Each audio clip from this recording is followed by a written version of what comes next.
Only one question ಇಂದ ಸಿಸೆಟ್ paper clear ಆಗಿರಲಿಲ್ಲ. 64.83 ಬಂದಿತ್ತು ಬಿಕಾಸ್ ಆಫ್ ಒನ್ ಕ್ವಶನ್. ಈ ಸಲ only because of one question 67.5 ಬಂದಿದೆ. ಅದೇ ಪೇಪರ್, ಕ್ವಾಲಿಫೈಯಿಂಗ್ ಪೇಪರ್. ಸೊ ಒಂದು ಕ್ವಶನ್ ನಂದು ಫೇಟ್ನ ಡಿಸೈಡ್ ಮಾಡ್ತು ಲಾಸ್ಟ್ ಇಯರ್ ಈ ಇಯರ್. ಆ ಒಂದು ಕ್ವಶನ್ ಏನಾದರೂ ಕ್ಲಿಯರ್ ಆಗಲಿಲ್ಲ ಅಂದ್ರೆ ನಂದು 6th ಅಟೆಂಪ್ಟು ಗಾನ್. ನನ್ನ ಮೇನ್ಸ್ ಬರೆಯೋಕ್ಕೆ ಆಗ್ತಿರ್ಲಿಲ್ಲ. ಇವತ್ತು ನಾವು ಒಂದು ಇನ್ಸ್ಪಿರೇಷನಲ್ ಸ್ಟೋರಿ, ಇನ್ಸ್ಪಿರೇಷನಲ್ ಸಾಧಕನ ಜೊತೆ ನಾವು ಬಂದಿದ್ವಿ. ನೀವು ಒಂದ್ಸಲ ಸೋಲ್ಬಹುದು, 2 ಸಲ ಸೋಲ್ಬಹುದು, 3 ಸಲ ಸೋಲ್ಬಹುದು. ಅತಿ ಕಠಿಣ, ದೇಶದ ಅತಿ ಕಠಿಣ UPSC ಪರೀಕ್ಷೆಯನ್ನ ಪಾಸ್ ಆಗಿ ದೇಶಕ್ಕೆ 641ನೇ ರ್ಯಾಂಕ್ ಪಡೆದಿದ್ದಾರೆ. ಅವ್ರ ಜೊತೆ ಇವತ್ತು ಮಾತಾಡ್ತಾ ಹೋಗೋಣ. ಇದು ಮಸ್ತ್ ಇರುತ್ತೆ, ಬನ್ನಿ, ನಿಮಗೂ ಕೂಡ ಇಷ್ಟ ಆಗುತ್ತೆ. ಅವ್ರನ್ನ ಮಾತಾಡ್ಸ್ತಾ ಹೋಗೋಣ. ಸರ್ ನಮಸ್ತೆ. ನಮಸ್ತೆ ಸರ್. ಓಕೆ, ನಿಮ್ಮ UPSC ಜರ್ನಿ ನೋಡಿದ್ರೆ 5 ಸಲ ಪ್ರಿಲಿಮ್ಸ್ ಪಾಸ್ ಆಗಿದ್ರಿ, ಇನ್ನು 2 ಅಟೆಂಪ್ಟ್ ಮಾತ್ರ ಇತ್ತು. 3 ಇತ್ತು ಸರ್, OBC ಬರುತ್ತೆ, 3 ಅಟೆಂಪ್ಟ್. ಓಕೆ, ಈ 6ನೇ ಸಲ ನೀವು ಪ್ರಿಲಿಮ್ಸು, ಮೇನ್ಸು ಮತ್ತೆ ಇಂಟರ್ವ್ಯೂ 3 ಕ್ಲಿಯರ್ ಮಾಡಿದ್ರಿ. Yes sir. ಯಾವ ರೀತಿ ಸ್ಟ್ರಾಟಜಿ ಬದಲು ಮಾಡಿದ್ರಿ? ಅದಲ್ಲದೆ 5 ಸಲ ನೀವು ಫೇಲ್ ಆದಾಗ, ಪ್ರಿಲಿಮ್ಸ್ ಪಾಸ್ ಆಗ್ಲಿಲ್ಲ, ಕ್ಲಿಯರ್ ಆಗಿಲ್ಲ ಅಂದಾಗ ಬಹಳಷ್ಟು ಮಾನಸಿಕವಾಗಿ ಅಪ್ ಅಂಡ್ ಡೌನ್ಸ್ ಅನುಭವಿಸಿರ್ತೀರಿ. ಅದನ್ನ ಯಾವ ರೀತಿ ನಿಭಾಯಿಸಿದ್ರಿ ಅಂತ? ಸರ್, ಫಸ್ಟ್ ಬಂದಾಗ 5 ಫೇಲ್ಯೂರ್ ಸರ್. ನಾನು 2020, 21, 22ರಲ್ಲಿ ಕೆಲಸ ಮಾಡ್ದೇನೆ ಫುಲ್ ಟೈಮ್ ಓದ್ತಿದ್ದೆ. ಓಕೆ, ಸೊ ಅವಾಗ ಕೆಲಸ ಇರಲಿಲ್ಲ. ನಾನು ಅದಾದ್ಮೇಲೆ 23ರಿಂದ ಅಸೆಂಬ್ಲಿಯಲ್ಲಿ ಕೆಲಸ ಮಾಡ್ತಿದ್ದೆ. ಆ 3 ಅಟೆಂಪ್ಟು ಫೇಲ್ ಆದ್ಮೇಲೆ ನಾನು ರಿಯಲೈಸ್ ಆದೆ, ನಾವು ಯಾರ ಮೇಲೇನೂ ಡಿಪೆಂಡ್ ಆಗಬಾರ್ದು. ಕೋಚಿಂಗ್ ಇನ್ಸ್ಟಿಟ್ಯೂಷನ್ ಇರಲಿ, ಮೆಟೀರಿಯಲ್ ಇರಲಿ, ಏನ್ರ ಮೇಲೇನೂ ಡಿಪೆಂಡ್ ಆಗಬಾರ್ದು. ಅದೆಲ್ಲದನ್ನು ಏನೇನು ಸಿಗುತ್ತೋ ಎಲ್ಲದನ್ನೂ ತಗೊಂಡು ನಾವು ಅನಲೈಸ್ ಮಾಡಬೇಕು. UPSC ಒಬ್ಬ ಬ್ಯೂರೋಕ್ರಾಟ್ ಇಂದ ಏನು ಎಕ್ಸ್ಪೆಕ್ಟ್ ಮಾಡುತ್ತೆ ಅನ್ನೋದನ್ನ ಅರ್ಥ ಮಾಡ್ಕೊಂಡಾಗ ನಮ್ದು ಎಕ್ಸಾಮ್ ಕ್ಲಿಯರ್ ಆಗುತ್ತೆ ಅಂತ 2022ರಲ್ಲಿ ಗೊತ್ತಾಯ್ತು. ಅದಾದ್ಮೇಲೆ 22ರಿಂದ ನಂದು GS ಪೇಪರ್ ಕ್ಲಿಯರ್ ಆಗ್ತಾ ಬರ್ತಿತ್ತು. ಬಟ್ ಆದ್ರೆ ಮ್ಯಾಥಮೆಟಿಕ್ಸ್ ಪೇಪರ್ ಕ್ಲಿಯರ್ ಆಗಲಿಲ್ಲ. ಸೊ ನಂದು ಫಾಲ್ಟ್ ನನ್ನಲ್ಲೂ ಇದೆ. ಸೊ ನಾನು GSನ ಚೆನ್ನಾಗಿ ಪ್ರಿಪೇರ್ ಆಗಿ ಬರಿತೀನಿ, ಬಟ್ ಆದರೆ CSAT ಪೇಪರ್ನ ಕ್ಲಿಯರ್ ಮಾಡೋಕ್ಕೆ ಸ್ಟ್ರಗಲ್ ಮಾಡ್ತಿದ್ದೆ. ಯಾಕಂದರೆ ಅಲ್ಲಿ ಕೊಟ್ಟಷ್ಟು ಎಫರ್ಟ್ನ ಇಲ್ಲ ಆಗ್ತಿಲ್ಲ. Sir, it's all about effort sir. ನಾವು ಎರಡಕ್ಕೂ ಕೂಡ ರೈಟ್ ಡೈರೆಕ್ಷನಲ್ಲಿ ಎಫರ್ಟ್ ಹಾಕಿದ್ರೆ CSAT ಈಸಿಯಾಗಿ ಕ್ಲಿಯರ್ ಆಗುತ್ತೆ. ಯಾಕಂದರೆ ಡೇ ಬೈ ಡೇ CSATನ ಕಷ್ಟ ಮಾಡ್ತಿದ್ದಾರೆ ಮ್ಯಾಥಮೆಟಿಕ್ಸ್ ಪೇಪರ್ ಎಲಿಮಿನೇಟ್ ಮಾಡೋಕ್ಕೆ ಸ್ಟೂಡೆಂಟ್ಸ್ನ. ಸೊ ನಾನು ಅದನ್ನ ಚೇಂಜ್ ಮಾಡಿದೆ ಈ ಸಲ ಕಾಂಪ್ರಹೆನ್ಷನ್ ಚೆನ್ನಾಗಿ ಪ್ರಾಕ್ಟೀಸ್ ಮಾಡಿದೆ. ಸೊ ಕ್ಲಿಯರ್ ಆಗಿಬಿಡ್ತು. Last year only one question ಇಂದ CSAT ಪೇಪರ್ ಕ್ಲಿಯರ್ ಆಗಿರಲಿಲ್ಲ. 64.83 ಬಂದಿತ್ತು ಬಿಕಾಸ್ ಆಫ್ ಒನ್ ಕ್ವಶನ್. ಈ ಸಲ only because of one question 67.5 ಬಂದಿದೆ. ಅದೇ ಪೇಪರ್, ಕ್ವಾಲಿಫೈಯಿಂಗ್ ಪೇಪರ್. ಸೊ ಒಂದು ಕ್ವಶನ್ ನಂದು ಫೇಟ್ನ ಡಿಸೈಡ್ ಮಾಡ್ತು ಲಾಸ್ಟ್ ಇಯರ್ ಈ ಇಯರ್. ಆ ಒಂದು ಕ್ವಶನ್ ಏನಾದರೂ ಕ್ಲಿಯರ್ ಆಗಲಿಲ್ಲ ಅಂದ್ರೆ ನಂದು 6th ಅಟೆಂಪ್ಟು ಗಾನ್. ನನ್ನ ಮೇನ್ಸ್ ಬರೆಯೋಕ್ಕೆ ಆಗ್ತಿರ್ಲಿಲ್ಲ. ಸೊ ನಾನು ಹೇಳೋದೇನಂತಂದ್ರೆ, ಫೇತ್ ಇರಲಿ, ಹಾರ್ಡ್ ವರ್ಕ್ ಇರಲಿ, ಸೊ ಪೇಷನ್ಸ್ ಇರಲಿ. ನಂದು ಒಂದೇ ಒಂದು ಕ್ವಶನ್ ನಂದು ಇಡೀ ಜನರೇಷನ್ಸ್ನ ಚೇಂಜ್ ಮಾಡ್ತಿರುತ್ತೆ. ಸೊ ನಾನು ನೆಕ್ಸ್ಟ್ ಬರುವಂಥ ಎಲ್ಲ ಮಕ್ಳಿಗೂ, ಅಥವಾ ಸರ್ಕಾರಿ ಶಾಲೆಯಿಂದ ಇರಲಿ ಅಥವಾ ಯಾರೇ ಇರಲಿ, ಓದ್ತೀರಿ ಅಂತ ಅಂದರೆ UPSC ಫೇತ್ ಇರಲಿ, ನಿಮ್ಮ ಮೇಲೆ ನೀವು ನಂಬಿಕೆ ಇಡಿ, ಹಾರ್ಡ್ ವರ್ಕ್ ಮಾಡಿ, ಟೈಮ್ ವೇಸ್ಟ್ ಮಾಡ್ಕೋಬೇಡಿ, ಒಳ್ಳೆ ಫ್ರೆಂಡ್ ಸರ್ಕಲ್ ಮಾಡ್ಕೊಳ್ಳಿ. ಡೆಫಿನೆಟ್ಲಿ ಅವರು ಅವಾಗ ಕ್ಲಿಯರ್ ಮಾಡ್ತಾರೆ ಸರ್. ಈಗ ನೀವು PSI ಟ್ರೈನಿಂಗ್ ಹೋಗಿದ್ರಿ, ಸೆಲೆಕ್ಟ್ ಆಗಿದ್ರಿ ಈ ಎಕ್ಸಾಮ್ ರಿಸಲ್ಟ್ ಬರೋಕ್ಕಿಂತ ಮುಂಚೆ. ಟ್ರೈನಿಂಗ್ ಪ್ರಿಪ್ರೇಷನ್ ಹೇಗಿತ್ತು? ಅಲ್ಲಿ ಎಷ್ಟು ದಿನ ಇದ್ರಿ? ಮತ್ತೆ ಇಂಟರ್ವ್ಯೂ ಟೈಮಲ್ಲಿ ರಿಲೀವ್ ಮಾಡ್ಕೊಂಡು ಬಂದ್ರಿ ಅಂದ್ರೆ ಅದರ ಕಥೆನ ಹೇಳ್ಬೋದಾ? ಸರ್, ಒಂದು 2023ರಲ್ಲಿ ಅಸೆಂಬ್ಲಿಯಲ್ಲಿ ವರ್ಕ್ ಸ್ಟಾರ್ಟ್ ಮಾಡಿದೆ. 2025 ಸೆಪ್ಟೆಂಬರ್ವರೆಗೂ ಅಸೆಂಬ್ಲಿಯಲ್ಲೇ ವರ್ಕ್ ಮಾಡ್ತಿದ್ದೆ. ಸೊ ನಂದು UPSC ಮೇನ್ಸ್ ಆದಮೇಲೆ ನಂದು PSI ಆರ್ಡರ್ ಕಾಪಿ ಕೊಟ್ಟರು. ಸೊ ನಾನು ಟ್ರೈನಿಂಗ್ ಹೋಗಿದ್ದೆ, PTC ಗುಲ್ಬರ್ಗಾಗೆ, ಕಲಬುರ್ಗಿಗೆ ಟ್ರೈನಿಂಗ್ ಹೋಗಿದ್ದೆ. ಟ್ರೈನಿಂಗಲ್ಲಿ 2 ಮಂತ್ಸ್ ಇದ್ದೆ ಸರ್. 2 ಮಂತ್ಸ್ ಇದ್ದಿದ ತಕ್ಷಣ ನನಗೆ ಇದು ಇಂಟರ್ವ್ಯೂ ಕಾಲ್ ಬಂತು. ಸೊ ನಾನು ಅಲ್ಲಿಂದ ಟ್ರೈನಿಂಗಿಂದ ನಮ್ಮ SP ಸರ್ ಇದ್ದರು, ಅವ್ರ ಹೆಸರು ಡೆಕ್ಕಾ ಕಿಶೋರ್ ಬಾಬು ಸರ್ ಅಂತ, ಅಲ್ಲಿ ಪ್ರಿನ್ಸಿಪಲ್ ಆ್ಯಂಡ್ SP. ಅವ್ರನ್ನ ರಿಕ್ವೆಸ್ಟ್ ಮಾಡಿದೆ, ಸರ್ ಈ ಥರ ನಮ್ಮದು 6th ಅಟೆಂಪ್ಟಲ್ಲಿ ಪ್ರಿಲಿಮ್ಸ್ ಆಯಿತು, ಮೇನ್ಸ್ ಕೂಡ ಆಗಿದೆ, ಇಂಟರ್ವ್ಯೂಗಿದೆ sir, I need some more preparation for interview ಅಂತ. ಓಕೆ ಅಂತ ಅವರು ಕಮಿಷನರ್ ಆಫೀಸ್ ಜೊತೆ ಕಮ್ಯುನಿಕೇಟ್ ಮಾಡಿ ನನಗೆ ರಿಲೀವ್ ಮಾಡಿ ಕಳಿಸಿದ್ರು ಟ್ರೈನಿಂಗಿಂದ. ಅದಾದಮೇಲೆ ಇಲ್ಲಿ ಬೆಂಗಳೂರು ಸಿಟಿ ನಂದು ವಿಲ್ಸನ್ ಗಾರ್ಡನ್ ಪೊಲೀಸ್ ಸ್ಟೇಷನಲ್ಲಿ ಅಟ್ಯಾಚ್ ಆಗಿದೆ. ಅಲ್ಲೂ ಕೂಡ ಅಷ್ಟೇ ನಮಗೆ ಅಕ್ಷಯ್ ಹಾಕೆ ಸರ್, DCP ಸರ್ ಕರೆದು 15 ನಿಮಿಷ ಮಾತಾಡ್ತಿದ್ರು. ಸೊ ಇಂಟರ್ವ್ಯೂ ಪ್ರಿಪ್ರೇಷನ್ ಅಂದರೆ ಏನು, ಪ್ರಿಲಿಮ್ಸ್ಗೆ ನಿಂದು ನಾಲೆಜ್ ಚೆಕ್ ಮಾಡಿದ್ದಾರೆ, ಮೇನ್ಸ್ಗೆ ನಿಂದು ರಿಟರ್ನ್ ಸ್ಕಿಲ್ಸ್ನ ಚೆಕ್ ಮಾಡಿದ್ದಾರೆ, ಇಂಟರ್ವ್ಯೂ ಅಲ್ಲಿ they are checking about your communication skills. ನೀನು ಹೆಂಗೆ ಡೀಲ್ ಮಾಡ್ತೀಯಾ, ಹೆಂಗೆ ರಿಯಾಕ್ಟ್ ಮಾಡ್ತೀಯಾ, ನಿನ್ನ ಬಾಡಿ ಲ್ಯಾಂಗ್ವೇಜ್ ಹೆಂಗಿದೆ, ನಿಂದು ಎಕ್ಸ್ಪ್ರೆಷನ್ಸ್ ಹೆಂಗಿದೆ, ಐ ಕಾಂಟ್ಯಾಕ್ಟ್ ಹೆಂಗಿದೆ. ಸೊ ಇದನ್ನೆಲ್ಲದನ್ನು ಕೂಡ ಅವ್ರು ಎಕ್ಸ್ಪ್ಲೈನ್ ಮಾಡ್ತಿದ್ರು. ಸೊ ಕರೆಂಟ್ ಇಶ್ಯೂಸ್ನ ಹೆಂಗೆ ಅನಲೈಸ್ ಮಾಡಬೇಕು, ಒಪಿನಿಯನ್ಸ್ನ ಹೆಂಗೆ ಫ್ರೇಮ್ ಮಾಡಬೇಕು, ಆ ಒಪಿನಿಯನ್ಸು ಕಾನ್ಸ್ಟಿಟ್ಯೂಷನಲಿ ಅಲೈನ್ ಆಗಿರಬೇಕು, ಸ್ಟ್ಯಾಟ್ಯುಟರಿಲಿ ಅಲೈನ್ ಆಗಿರಬೇಕು. ನೀವು ಯಾವತ್ತೂ ಕೂಡ ಕಾನ್ಸ್ಟಿಟ್ಯೂಷನ್ ಎಗೇನೆಸ್ಟ್ ಹೋಗಬಾರ್ದು. ಒಂದು ನ್ಯಾಚುರಲ್ ಜಸ್ಟಿಸ್ ಇರುತ್ತೆ, ಅದ್ರ ಟುವರ್ಡ್ಸ್ ಇರಬೇಕು, ಅವಾಗ ನಿಮ್ಗೆ ಒಳ್ಳೆ ಮಾರ್ಕ್ಸ್ ಬರುತ್ತೆ ಅಂತ. ಸೊ ಈ ತರ ಎಲ್ಲರೂ ಗೈಡ್ ಮಾಡ್ತಾ ಬಂದ್ರು ಸರ್. ಸೊ ನಾನು ಆ ಡಿಪಾರ್ಟ್ಮೆಂಟ್ ಅಲ್ಲಿ ಇದ್ದಿದ್ದು ಕಮ್ಮಿನೇ. ಸೊ ಯಾಕಂದ್ರೆ ನಾನು ಟ್ರೈನಿಂಗ್ ಹೋದೆ, ಅದಾದ್ಮೇಲೆ ಮತ್ತೆ ವಾಪಸ್ ಬಂದೆ. ಸೊ ಇವಾಗ ಮತ್ತೆ ನನಗೆ ಇಲ್ಲಿಂದ BCP ಇಂದ, ಬೆಂಗಳೂರು ಸಿಟಿ ಪೊಲೀಸ್ ಇಂದ ಸದರ್ನ್ ರೇಂಜ್ ಚೇಂಜ್ ಆಯ್ತು. ಸೊ ಕರೆಂಟ್ಲಿ ಮಂಡ್ಯದಲ್ಲಿ SP ಆಫೀಸ್ ಅಲ್ಲಿ ರಿಪೋರ್ಟ್ ಮಾಡ್ಕೊಂಡಿದ್ದೀನಿ ಸರ್. ಅಂದ್ರೆ ನೀವು UPSC ಜೊತೆ ಬೇರೆ ಬೇರೆ ಎಕ್ಸಾಮ್ ಗಳನ್ನ ಅಟೆಂಪ್ಟ್ ಮಾಡ್ತಾ ಇದ್ರಿ. Yes sir. ಸರ್ ಒಂದು ನನ್ನ ಸೆಲ್ಫ್ ನೋಡ್ಕೊಳ್ಳೋಕ್ಕೋಸ್ಕರ ಫಿನಾನ್ಷಿಯಲಿ ನಾನು ಡಿಪೆಂಡ್ ಆಗಬಾರ್ದು ಅಪ್ಪ ಅಮ್ಮ ಮೇಲೆ ಅಥವಾ ಚಿಕ್ಕಪ್ಪ ಚಿಕ್ಕಮ್ಮ ಯಾರ ಮೇಲೂ ಅಂತ ನಾನು ಕರ್ನಾಟಕ ಗೌರ್ಮೆಂಟ್ ಎಕ್ಸಾಮ್ಸು ಬರೀತಿದ್ದೆ. ಅದಾದ್ಮೇಲೆ ಓದೋಣ ಅಂತ 23 ಫಾರ್ಚುನೇಟ್ಲಿ ನನಗೆ ಜೂನಿಯರ್ ಅಸಿಸ್ಟೆಂಟ್ ಜಾಬ್ ಆಯಿತು. ಅದು ವಿಶ್ವೇಶ್ವರ ಹೆಗಡೆ ಕಾಗೇರಿ ಸರ್ ಸ್ಪೀಕರ್ ಆಗಿರ್ಬೇಕಾದ್ರೆ ಆ ಟೈಮಲ್ಲಿ ಆಯಿತು. ಸೊ ಆ ಟೈಮಲ್ಲಿ ನನಗೆ ಧೈರ್ಯ ಬಂತು. ಓಕೆ, ನಾನು ಇನ್ಮೇಲೆ ಯಾರ ಮೇಲೆ ಡಿಪೆಂಡ್ ಆಗಂಗಿಲ್ಲ. ನನ್ಗೆ ಯಾರು ನೀನು ಕೆಲಸ ಮಾಡ್ತೀಯಾ ಅಂತ ಹೇಳಲ್ಲ. ನನ್ನ ಮೇಲೆ ನಾನು ಪ್ರೆಷರ್ನ ರಿಡ್ಯೂಸ್ ಮಾಡ್ಕೊಂಡೆ. ಅಪ್ಪ ಅಮ್ಮ ಕಡೆಯಿಂದ ಪ್ರೆಷರ್ ಇಲ್ಲ, ಫ್ಯಾಮಿಲಿ ಕಡೆಯಿಂದ ಪ್ರೆಷರ್ ಇಲ್ಲ. ಸೊ ಫಿನಾನ್ಷಿಯಲಿ ನಾನು ಇಂಡಿಪೆಂಡೆಂಟ್ ಆಗಿದ್ದೀನಿ. ಸೊ ನಂದು ಇವಾಗ ಕೆಲಸ ಏನು, ಆಫೀಸ್ ಕೆಲಸನ ಚೆನ್ನಾಗಿ ಮಾಡೋದು. 9 to 5 ಅಥವಾ 9 to 6 ಜಾಬ್ನ ಕರೆಕ್ಟಾಗಿ ಮಾಡಿ, ಮಾರ್ನಿಂಗ್ ಅವರ್ಸು, ಈವ್ನಿಂಗ್ ಅವರ್ಸು ಚೆನ್ನಾಗಿ ಓದಬೇಕು. ಸೊ ಆ ಸಿಕ್ಕಿದ ಟೈಮಲ್ಲಿ ನ್ಯೂಸ್ ಪೇಪರ್ನ ಚೆನ್ನಾಗಿ ಓದ್ತಿದ್ದೆ ಸರ್. ಸೊ ಒಂದು ಕನ್ನಡ ಪೇಪರು, ಒಂದು ಇಂಗ್ಲೀಷ್ ಪೇಪರ್, ಹಿಂದೂ ಪೇಪರ್ನ ಓದ್ತಿದ್ದೆ. ಸೊ ಆ ಪೇಪರ್ನ ಓದಿ ಅನಲೈಸ್ ಮಾಡ್ತಿದ್ದೆ. ವರ್ಕ್ ಮಾಡ್ತಿರೋರಿಗೆ ನಾನು ಹೇಳೋದೇನೆಂದರೆ, ವರ್ಕ್ ಮಾಡ್ತಿರಂದ್ರೆ ಅದು ಹೆಕ್ಟಿಕ್ ಆಗಿ ಇದ್ದೇ ಇರುತ್ತೆ, ಯಾವ ಡಿಪಾರ್ಟ್ಮೆಂಟಲ್ಲಾದರೂ ಮಾಡಲಿ. ಆದರೆ ನಾವು ಮಾಡಬೇಕು ಅನ್ನೋ ಒಂದು ಛಲ, ಗುರಿ ಇಟ್ಕೊಂಡಾಗ ನಾವು ಸಿಗೋ ಟೈಮ್ನ ಪ್ರಾಪರಾಗಿ ಯುಟಿಲೈಸ್ ಮಾಡಿಕೊಂಡ್ರೆ we will definitely succeed in every walk of life sir. ದಿನಕ್ಕೆ ಎಷ್ಟು ತಾಸು ಓದ್ತಿದ್ರಿ ನೀವು? Yes sir. ಸರ್ 2022 ಮುಂಚೆ, ವರ್ಕ್ ಮಾಡಕ್ ಮುಂಚೆ ನಾನು ಕೂಡ 10 to 12 ಅವರ್ಸ್ ಓದ್ತಿದ್ದೆ. ಲೈಬ್ರರಿಯಲ್ಲೇ ಕೂತ್ಕೊಂಡಿರ್ತಿದ್ದೆ. ಬಟ್ ನನಗೇನಿಸ್ತು, ವರ್ಕ್ ಮಾಡಕ್ ಬಂದಿದ್ದಾದ್ಮೇಲೆ ಮಾರ್ನಿಂಗ್ 2 ಅವರ್ಸ್ ಅಥವಾ ಈವ್ನಿಂಗ್ 4 ಅವರ್ಸ್ ಅಥವಾ 3 ಅವರ್ಸ್ ಓದ್ತಿದ್ದೆ. ನಂದು 12 ಅವರ್ಸ್ ಓದ್ತಿದ್ದು 6 ಅವರ್ಸ್ ಓದ್ತಿದ್ದಕ್ಕೂ ಎಫಿಷಿಯನ್ಸಿ ಮ್ಯಾಚ್ ಆಗ್ತಿತ್ತು ಅಂತ ಅನಿಸ್ತು. ಸೊ ನಾವು ವರ್ಕ್ ಮಾಡಿದಾಗ ಆ ಝೀಲ್ ಇರುತ್ತಲ್ಲ, ಎಲ್ಲ ನಾನು ಮಾಡಬೇಕು ಅಂತ, ಅದು ನಿಮ್ಮ ಎಫಿಷಿಯನ್ಸೀಸ್ನ ಜಾಸ್ತಿ ಮಾಡುತ್ತೆ. ಪ್ರೊಡಕ್ಟಿವಿಟಿ ನಮ್ಗೆ ಜಾಸ್ತಿ ಆಗ್ತಾ ಹೋಗುತ್ತೆ. ಸೊ ನಂದು ಎಫಿಷಿಯನ್ಸಿ ಜಾಸ್ತಿ ಆಗಿದ್ದು ನನ್ನ ಕೆಲ್ಸಕ್ಕೆ ಹೋದ್ಮೇಲೆ ಅಂತ ನನಗನ್ನಿಸ್ತು. ನನ್ನ ಫ್ರೆಂಡ್ಸ್ಗೆಲ್ಲ ಹೇಳ್ತಿದ್ದೆ, ನೀವೆಲ್ಲ 12 ಅವರ್ ಕೂತ್ಕೊಂಡು ಓದ್ತಿದ್ದೀರಾ, ನಾನು ನೋಡಿ ಬರೀ 6 ಅವರೇ ಕೂತ್ಕೊಂಡು ಹೋಗ್ತಿದ್ದೀನಿ ಕೆಲ್ಸಕ್ಕೆ ಹೋದ್ಮೇಲೆ. ಸೊ ನೀವು ಎಷ್ಟು ಅವರ್ ಕೂತಿದ್ದೀರಾ ಅನ್ನೋದು ಇಂಪಾರ್ಟೆಂಟ್ ಅಲ್ಲ. ಸುಮಾರು ಜನ ನಮ್ಮ ಇನ್ಸ್ಟಿಟ್ಯೂಷನ್ಸ್ ಅಲ್ಲಿ ಅಥವಾ ಲೈಬ್ರರೀಸ್ ಅಲ್ಲಿ ಹುಡುಗರು ಏನ್ ಮಾಡ್ತಾರೆ ಸರ್, ನಾನು ಪರ್ಸನಲಿ ನೋಡಿದ್ದೀನಿ, ನನ್ನ ಫ್ರೆಂಡ್ಸು ನೋಡಿದ್ದೀನಿ, ಸುಮ್ಮನೆ ಕೂತ್ಕೋತಾರೆ. ಬೆಳಗ್ಗೆ 9 ಗಂಟೆಗೆ ಬಂದು ರಾತ್ರಿ 10 ಗಂಟೆವರೆಗೂ ಕೂತಿರ್ತಾರೆ. ಅವ್ರು ಹೇಳೋದೇನು, ನಾನು 13 ಅವರ್, 14 ಅವರ್, 15 ಅವರ್, 16 ಅವರ್ ಓದ್ತೀನಿ ಅಂತ. ಬಟ್ ಆದ್ರೆ ಅವ್ರು ಎಫಿಷಿಯೆಂಟ್ ಆಗಿ 4 ಅವರ್ ಕೂಡ ಓದಿರಲ್ಲ. ನಿದ್ದೆ ಮಾಡೋದು, ಹೊರಗಡೆ ಹೋಗೋದು, ಫ್ರೆಂಡ್ಸ್ ಜೊತೆ ಮಾತಾಡೋದು, ಟೀ ಕಾಫಿ ಊಟ ಎಲ್ಲದನ್ನೂ ಎಕ್ಸ್ಕ್ಲೂಡ್ ಮಾಡ್ಬಿಟ್ರೆ, ಅಥವಾ ಮೂವಿ ನೋಡೋರು ಇದ್ದಾರೆ. ಸೊ ಅದನ್ನೆಲ್ಲ ನೋಡ್ಬಿಟ್ರೆ ಅವ್ರು 4 ಅವರ್ ಕೂಡ ಓದಲ್ಲ.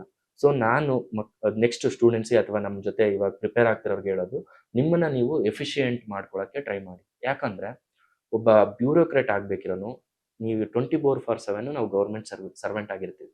ಅವಾಗ ನಮ್ಮದು ಎಫಿಷಿಯನ್ಸಿ ಜಾಸ್ತಿ ಇರಬೇಕು. ಒಂದೊಂದು ಮಿನಿಟ್ ಕೂಡ ಇಂಪಾರ್ಟೆಂಟ್.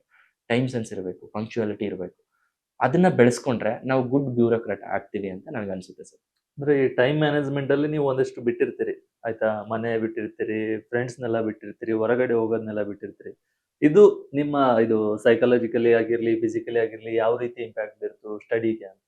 ಹಾ ಸರ್. ಒಂದು ಕೆಲಸನೂ ಮಾಡ್ತಾ ನೀವು ಪ್ರಿಪ್ರೇಷನ್ ಮಾಡ್ತೀರಾ ಅಂದ್ರೆ, ಕೆಲಸ ಅವರ್ಸ್ ಆದ್ಮೇಲೆ ನಾವು ಪ್ರಿಪ್ರೇಷನ್ಗೆ ಕೊಡ್ಬೇಕು ಟೈಮ್ನ. ಅಥವಾ ನೀವು ಮದುವೆ ಹೋಗ್ತೀರಾ, ಅಥವಾ ಫ್ಯಾಮಿಲಿಗೆ ಹೋಗ್ತೀರಾ, ಊರಿಗೆ ಹಬ್ಬಕ್ಕೆ ಹೋಗ್ತೀರಾ, ಅಥವಾ ಫ್ರೆಂಡ್ಸ್ ಜೊತೆ ಸುತ್ತಾಡ್ತೀರಾ ಅಂದ್ರೆ ಆಗೋದೇ ಇಲ್ಲ. ಹಂಗ್ ಮಾಡ್ತೀರಾ ಅಂತಂದ್ರೆ ಐದಾರು ಕೆಲಸ ಮಾಡ್ಕೊಂಡು ಬರೋ ದುಡ್ಡಲ್ಲಿ ನಾವು ನಮ್ಮನ್ನ ಜೀವನನ ಸಾಗಿಸ್ಬೇಕು. ಇಲ್ಲ ನನ್ಗೆ ಒಂದು ಗೋಲ್ ಇದೆ, ನಾನು ಮಾಡ್ಲೇಬೇಕು ಅಂತಂದ್ರೆ ಅದನ್ನೆಲ್ಲದನ್ನೂ ಒಂದು ಪಕ್ಕಕ್ಕಿಟ್ಟು, ಈವನ್ ಸೋಷಿಯಲ್ ಮೀಡಿಯಾ ಕೂಡ ಒಂದು ಸೈಡ್ಗಿಟ್ಟು ನಾವು ಇದಕ್ಕೆ ಟೈಮ್ ಕೊಡಬೇಕು. ಸೊ ನಾನೇನಾಗ್ತಿತ್ತು, ಒಂದು ಹಬ್ಬಕ್ಕೆ ಹೋಗ್ತಿರ್ಲಿಲ್ಲ, ಯಾವಾಗೋ 3 ತಿಂಗಳು 4 ತಿಂಗಳು ಇಲ್ಲೇ ಹತ್ರ ಕೋಲಾರ ಇದ್ರು ಕೂಡ ಮನೆಗೆ ಹೋಗ್ತಿರ್ಲಿಲ್ಲ, ರೇರ್. ಒಬ್ಬ ಫ್ಯಾಮಿಲಿ ಗ್ಯಾದರಿಂಗ್ಸ್ ಇರ್ಬೋದು, ಮ್ಯಾರೇಜಸ್ ಇರ್ಬೋದು, ಏನಕ್ಕೂ ಹೋಗ್ತಿರ್ಲಿಲ್ಲ. ನನಗೆ ನನ್ನ ಲೈಬ್ರರಿಯಲ್ಲೇ ಫ್ರೆಂಡ್ಸ್ ಇದ್ರು. ಸಂಜೆ ಆಫೀಸಿಂದ ಬಂದ್ಮೇಲೆ ಅವ್ರ ಜೊತೆ ಕಾಫಿ ಟೀ ಕುಡಿಯಕ್ಕೆ ಹೋಗ್ತಿದ್ದೆ, ಒಂದು 30 ಮಿನಿಟ್ಸ್. ಅದಾದ್ಮೇಲೆ ಬಂದು ಓದೋದು. ಸೊ ಈ ಹೋಲ್ ಜರ್ನಿಯಲ್ಲಿ ನನಗೆ ತುಂಬಾ ಹತ್ರ ಇದ್ದವರು ನನ್ನ ಫ್ರೆಂಡ್ಸ್. ಸೊ ಯಾವುದೇ ಟೈಮಲ್ಲಿ ನಾನು ಲೋ ಆದಾಗ ಅಥವಾ ನನ್ನ ಕೈಯಲ್ಲಿ ಆಗಲ್ಲ ಅಂತ ಏನಾದ್ರು ಅನಿಸಿದಾಗ ಅವ್ರು ಇರ್ತಿದ್ದೆ, ನಿನ್ ಕೈಯಲ್ಲಿ ಆಗಲ್ಲ ಅಂದ್ರೆ ಇನ್ಯಾರು ಮಾಡ್ತಾರೆ, ಯಾಕಂದ್ರೆ ತುಂಬಾ ಹತ್ರದಿಂದ ನೋಡಿದ್ರು. ಸೊ ಗುಡ್ ಫ್ರೆಂಡ್ ಸರ್ಕಲ್ ಇದ್ದು, ಎಲ್ಲಾರ್ದು ಒಂದೇ ಮೈಂಡ್ ಸೆಟ್ ಇದ್ದು, ಪ್ರಿಪ್ರೇಷನ್ಗೆ ನೀವು ಟೈಮ್ ಕೊಡ್ತಿದ್ದೀರಾ. ಹೌದು, ನಾವು ಟೀ ಕಾಫಿ ಕುಡಿಬೇಕಾಗತ್ತೆ, ಸ್ವಲ್ಪ ಹೊತ್ತು ಮಾತಾಡ್ಬೇಕಾಗತ್ತೆ, ಡಿಸ್ಕಷನ್ಸ್ ಇರುತ್ತೆ. ಇದನ್ನೆಲ್ಲದನ್ನೂ ಮಾಡಿ ಓದೋದ್ ಕಡೆ ಫೋಕಸ್ ಮಾಡಿದಾಗ ಡೆಫಿನೆಟ್ ಆಗಿ ಕ್ಲಿಯರ್ ಆಗುತ್ತೆ ಸರ್. ಫ್ರೆಂಡ್ಸೇ ಲೈಫ್ ಸೇವರ್ಸ್. ಗುಡ್ ಫ್ರೆಂಡ್ಸ್ ಇದ್ರೆ ಏನ್ ಬೇಕಾದ್ರೂ ಮಾಡ್ಬೋದು ಅಂತ ಹೇಳ್ತೀವಿ. Exactly sir. ಓಕೆ, ಈಗ ಪ್ರಿಪ್ರೇಷನ್ ಕಡೆ ಬರೋಣ. ಈಗ UPSC ಸಿಲೆಬಸ್ ಅಂದ್ರೆ ಅದು ಸಮುದ್ರದಷ್ಟು ದೊಡ್ಡದು. ಅಲ್ಲಿ ಏನ್ ಓದ್ಬೇಕಿಂತ ಯಾವ್ದು ಬಿಡಬೇಕು ಅನ್ನೋದೇ ಜಾಸ್ತಿ ತಿಳ್ಕೊಂಡಿರ್ಬೇಕು. ಅದನ್ನ ಫಿಲ್ಟರಿಂಗ್ ಯಾವ ರೀತಿ ಮಾಡಿದ್ರಿ ಅಂತ? ಸರ್, ಇನಿಷಿಯಲಿ ನೀವು ಹೇಳ್ದಂಗೆ ಏನು ಓದಬಾರ್ದು ಅಂತ ನನಗೂ ಗೊತ್ತಾಗ್ತಿರ್ಲಿಲ್ಲ. ಫೌಂಡೇಶನ್ ಕೋರ್ಸು ಎಲ್ಲಾದ್ರೂ ಒಂದು ಸಲ ತಗೊಂಡಿದ್ದಾದ್ಮೇಲೆ ನಾವೇ ಅನಲೈಸ್ ಮಾಡಬೇಕು. ನಾವೇನ್ ಮಾಡ್ತೀವಿ, ಬ್ಲೈಂಡ್ ಆಗಿ ಕೋಚಿಂಗ್ ಇನ್ಸ್ಟಿಟ್ಯೂಷನ್ ಅವ್ರು ಹೇಳಿರೋದೇ ಕರೆಕ್ಟ್, ಇಲ್ಲಾಂದ್ರೆ ಅವ್ರನ್ನ ಬ್ಲೇಮ್ ಮಾಡ್ತೀವಿ ಅವ್ರೇನು ಮಾಡಿಲ್ಲ ಅಂತ. ಇಲ್ಲ ಅವ್ರು ಹೇಳಿರೋದೇ ಕರೆಕ್ಟ್ ಅಂತ ಮಾಡ್ತೀವಿ, ಅದೆರಡೂ ಕೂಡ ತಪ್ಪು. ಫೌಂಡೇಶನ್ ಬೇಸಿಕ್ಸ್ ನ ಓದಿದ್ದಾದ್ಮೇಲೆ like polity, geography, economy, science and tech, environment ನಾವು ಅನಲೈಸ್ ಮಾಡಬೇಕು. ಅವ್ರು ಮಾಡಿರೋದು ಓಕೆ, ಆದ್ರೆ UPSC PYQs ನ ಏನ್ ಕೇಳಿದ್ದಾರೆ, ಪ್ರೀವಿಯಸ್ ಇಯರ್ ಕ್ವಶನ್ಸ್ ಅಲ್ಲಿ ಏನ್ ಕೇಳಿದ್ದಾರೆ, ಅದನ್ನ ತರೋವಾಗಿ ಅನಲೈಸ್ ಮಾಡಿ ಈ ಕ್ವಶನ್ಸ್ ಈ ವರ್ಷ ಯಾಕೆ ಕೇಳಿದ್ದಾರೆ, ಆ ವರ್ಷ ಕರೆಂಟ್ ಅಫೇರ್ಸ್ ಅಲ್ಲಿ ಏನಿತ್ತು, UPSC ಈ ಕ್ವಶನ್ಸ್ ಕೇಳಕ್ಕೆ ರೀಸನ್ಸ್ ಏನಿತ್ತು, ಅದನ್ನ ನಾವು ಅರ್ಥ ಮಾಡ್ಕೋತಾ ಹೋದಾಗ PYQs ನ ತರೋವಾಗಿ ಅನಲೈಸ್ ಮಾಡಿದಾಗ, ಜೊತೆಗೆ ಸ್ಟ್ಯಾಟಿಕ್ ಪಾರ್ಟ್ ನ ನಾವು ಕರೆಂಟ್ ಅಫೇರ್ಸ್, ಇವಾಗ ಇರಾನ್ ಇಸ್ರೇಲ್ ವಾರ್ ಆಗ್ತಿದೆ, ಅದನ್ನ ನಾವು ಸ್ಟ್ಯಾಟಿಕ್ ಪಾರ್ಟ್ ಲಿಂಕ್ ಮಾಡಬೇಕು. 1967 ಅಲ್ಲೂ ಕೂಡ ಯೋಮ್ ಕ್ಯೂಪರ್ ವಾರ್ ಅಂತ ಆಗುತ್ತೆ. ಸೊ ಆ ವಾರ್ ಟೈಮಲ್ಲಿ ಏನಾಗಿತ್ತು, ಅದಕ್ಕೆ ರೀಸನ್ಸ್ ಏನು, ಇವಾಗ ರೀಸನ್ಸ್ ಏನು, UPSC ಕನೆಕ್ಟ್ ಮಾಡೋ ಚಾನ್ಸಸ್ ಇರುತ್ತೆ. ಸೊ ಜಿಯೋಗ್ರಫಿನ ಕನೆಕ್ಟ್ ಮಾಡಬೇಕು. ಸ್ಟ್ರೈಟ್ ಆಫ್ ಹಾರ್ಮೂಸ್ ಇದೆ, ಆಯಿಲ್ದು ಪ್ರೈಸಸ್ ಎಲ್ಲ ಹೆಂಗೆ ಇಂಪ್ಯಾಕ್ಟ್ ಆಗುತ್ತೆ. ಸೊ ಕರೆಂಟ್ ಹ್ಯಾಪನಿಂಗ್ಸ್ ಸ್ಟ್ಯಾಟಿಕ್ ಪಾರ್ಟ್ನ ಲಿಂಕ್ ಮಾಡೋದು ಕಲಿತಾಗ ಈ ಎಕ್ಸಾಮ್ ತುಂಬ ಕ್ಲಿಯರ್ ಆಗಿ ಈಸಿ ಆಗುತ್ತೆ. ಕಮ್ಮಿಂಗ್ ಟು ಏನು ಓದಬಾರ್ದು ಅನ್ನೋ ಪಾರ್ಟ್ಗೆ, ನಾವು ಏನು ಓದಬಾರ್ದು ಅನ್ನೋದನ್ನ ಅರ್ಥ ಆಗಕ್ಕೆ PYQsನೇ ನೋಡ್ಬೇಕು ಸರ್. ಮತ್ತೆ ಅದನ್ನ ನೋಡಿದಾಗ ಗೊತ್ತಾಗುತ್ತೆ, ಓಕೆ UPSC ಈ ಏರಿಯಾಸ್ ಇಂದ ಕೇಳಲ್ಲ, ಈ ಏರಿಯಾಸ್ ಮೇಲೆ ಫೋಕಸ್ ಮಾಡ್ತಾನೆ. ಸೊ UPSC 4-5 ವರ್ಷದಿಂದ ಟ್ರೆಂಡ್ ಇದನ್ನ ಫಾಲೋ ಮಾಡ್ತಿದ್ದಾನೆ, ನಾವು ಇದನ್ನ ಫೋಕಸ್ ಮಾಡಬೇಕು, ಅದನ್ನ ಲೆಸ್ ಫೋಕಸ್ ಮಾಡಬೇಕು. ಮೋರ್ ಫೋಕಸ್, ಲೆಸ್ ಫೋಕಸ್, ಇದನ್ನ ಅರ್ಥ ಮಾಡಿ ಡಿಫ್ರೆನ್ಶಿಯೇಟ್ ಮಾಡ್ಕೊಂಡಾಗ ಡೆಫಿನೆಟ್ಲಿ ನಾವು ಎಷ್ಟು ಬೇಕೋ ಅಷ್ಟನ್ನ ಓದ್ಕೊಂಡು ಎಕ್ಸಾಮ್ ಬೇಗ ಕ್ಲಿಯರ್ ಆಗೋ ಚಾನ್ಸಸ್ ಇರುತ್ತೆ ಸರ್. ಓಕೆ, ಈಗ ನೀವು ಇಸ್ರೇಲ್ ಇರಾನ್ ವಾರ ಹೇಳಿದ್ರಿ, ಈಗ ನಡೀತಾ ಇದೆ. ಅದನ್ನ UPSC ಆಸ್ಪಿರೆಂಟ್ಸ್ ಯಾರಾದ್ರೂ ನಮ್ಮ ವಿಡಿಯೋ ನೋಡ್ತಿದ್ರೆ ಅದನ್ನ ಯಾವ ರೀತಿ ಎಕ್ಸಾಮ್ ಪ್ರಿಪ್ರೇಷನ್ಗೆ ಅಂತ ಯಾವ ರೀತಿ ಪಾಯಿಂಟ್ಸ್ ಮಾಡ್ಕೋಬಹುದು, ಯಾವ ರೀತಿ ಓದ್ಬೋದು, ಪೇಪರ್ ಅಥವಾ ನ್ಯೂಸ್ ಚಾನಲ್ ಎಕ್ಸ್ಪ್ಲೇನರ್? ಈ ಪೇಪರ್ ಅಲ್ಲಿ ಡೈಲಿ ರಿಪೋರ್ಟ್ ಆಗ್ತಿರುತ್ತೆ. ಒಬ್ಬ ಲೇಮ್ಯಾನ್ ಓದೋದಕ್ಕೂ, ಲೇಮ್ಯಾನ್ ಏನ್ ಮಾಡ್ತಾನೆ, ಓಕೆ ಇರಾನ್ ಮೇಲೆ ವಾರ್ ಆಗ್ತಿದೆ, ಇಂಡಿಯಾದಲ್ಲಿ ಆಯಿಲ್ ಪ್ರೈಸ್ ಜಾಸ್ತಿ ಆಗ್ತಿದೆ ಅಂತ ಗವರ್ಮೆಂಟ್ ನ ಬ್ಲೇಮ್ ಮಾಡ್ಕೊಂಡು ನಾವು ಕೂತ್ಕೋತೀವಿ. ಗ್ಯಾಸ್ ಪ್ರೈಸ್ ಜಾಸ್ತಿ ಆಗ್ತಿದೆ, ಡೊಮೆಸ್ಟಿಕ್ ಗ್ಯಾಸ್ ಸಿಗ್ತಿಲ್ಲ, ಕಮರ್ಷಿಯಲ್ ಸಿಗ್ತಿಲ್ಲ, ಸಿಲಿಂಡರ್ ಸಿಗ್ತಿಲ್ಲ ಅಂತ. But UPSC aspirant prelims, mains, interview ಮೂರೂ ಪರ್ಸ್ಪೆಕ್ಟಿವ್ ಇಂದ ಒಂದು ಇಶ್ಯೂನ ನೋಡ್ಬೇಕು. ಸ್ಟ್ರೈಟ್ ಆಫ್ ಹಾರ್ಮೂಸ್ ಅಂತ ಇದೆ. So it is controlled by Iran and Oman. So major ಆಗಿ ಇರಾನ್ ಕಂಟ್ರೋಲ್ ಮಾಡುತ್ತೆ, ಮೇಜರ್ ಪವರ್ ಅದು ವೆಸ್ಟ್ ಏಷ್ಯಾದಲ್ಲಿ.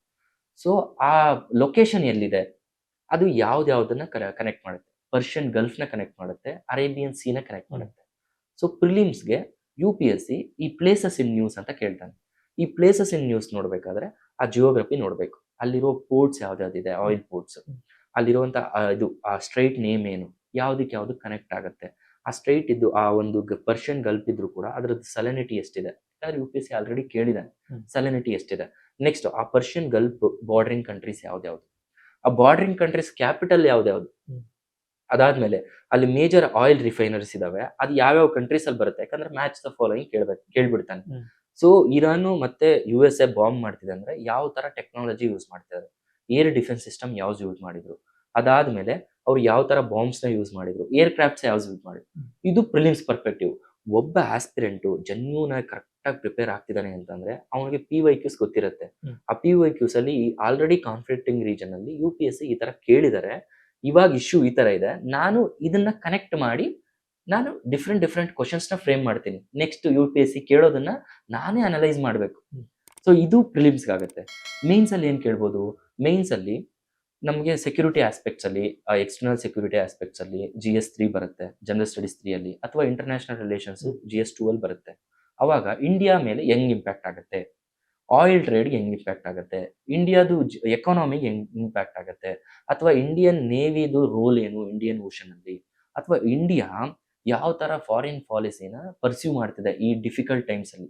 ಸೊ ನಾವು ಆಯಿಲ್ನ ಎಲ್ಲೆಲ್ಲಿಂದ ತರಿಸ್ಕೊತೀವಿ, ಅಥವಾ ಇರಾನ್ ಜೊತೆ ಹೆಂಗ್ ಕಾಂಟ್ಯಾಕ್ಟ್ ಮಾಡ್ತೀವಿ, ಇಂಡಿಪೆಂಡೆಂಟ್ ಫಾರಿನ್ ಪಾಲಿಸಿ ಇದೆಯಾ, ನಾವು ಸಾವರೆಂಟಿನ ಮೇಂಟೈನ್ ಮಾಡ್ತೀವಾ ಇಲ್ಲ, ಈ ಆಂಗಲ್ ಅಲ್ಲಿ ನೋಡ್ಬೇಕು ಇದೇ ಇಶ್ಯೂನ. ಸೊ ಅವಾಗ ಮೇನ್ಸ್ ಆನ್ಸರ್ ರೈಟಿಂಗ್ ಬರೀಬಹುದು. ಇಂಟರ್ವ್ಯೂಗೆ ಒಬ್ಬ ಕ್ಯಾಂಡಿಡೇಟ್ ಇಂಟರ್ವ್ಯೂ ಹೋಗ್ತಿದ್ದಾನೆ ಅಂತಂದ್ರೆ it is very different from prelims and mains. ನಿಮ್ಮ ಒಪಿನಿಯನ್ ಯಾವತ್ತೂ ಕೂಡ ಬಯಾಸ್ಡ್ ಆಗಿರಬಾರ್ದು. ಓಕೆ ಇಲ್ಲಿ ವಾರ್ ಆಗ್ತಿದ್ರು ಕೂಡ ಸ್ಟ್ರಾಟಜಿಕ್ ಇಂಟ್ರೆಸ್ಟ್ ನೋಡ್ಬೇಕು, ಇಂಡಿಯಾದ ಇಂಟ್ರೆಸ್ಟ್ ಏನು.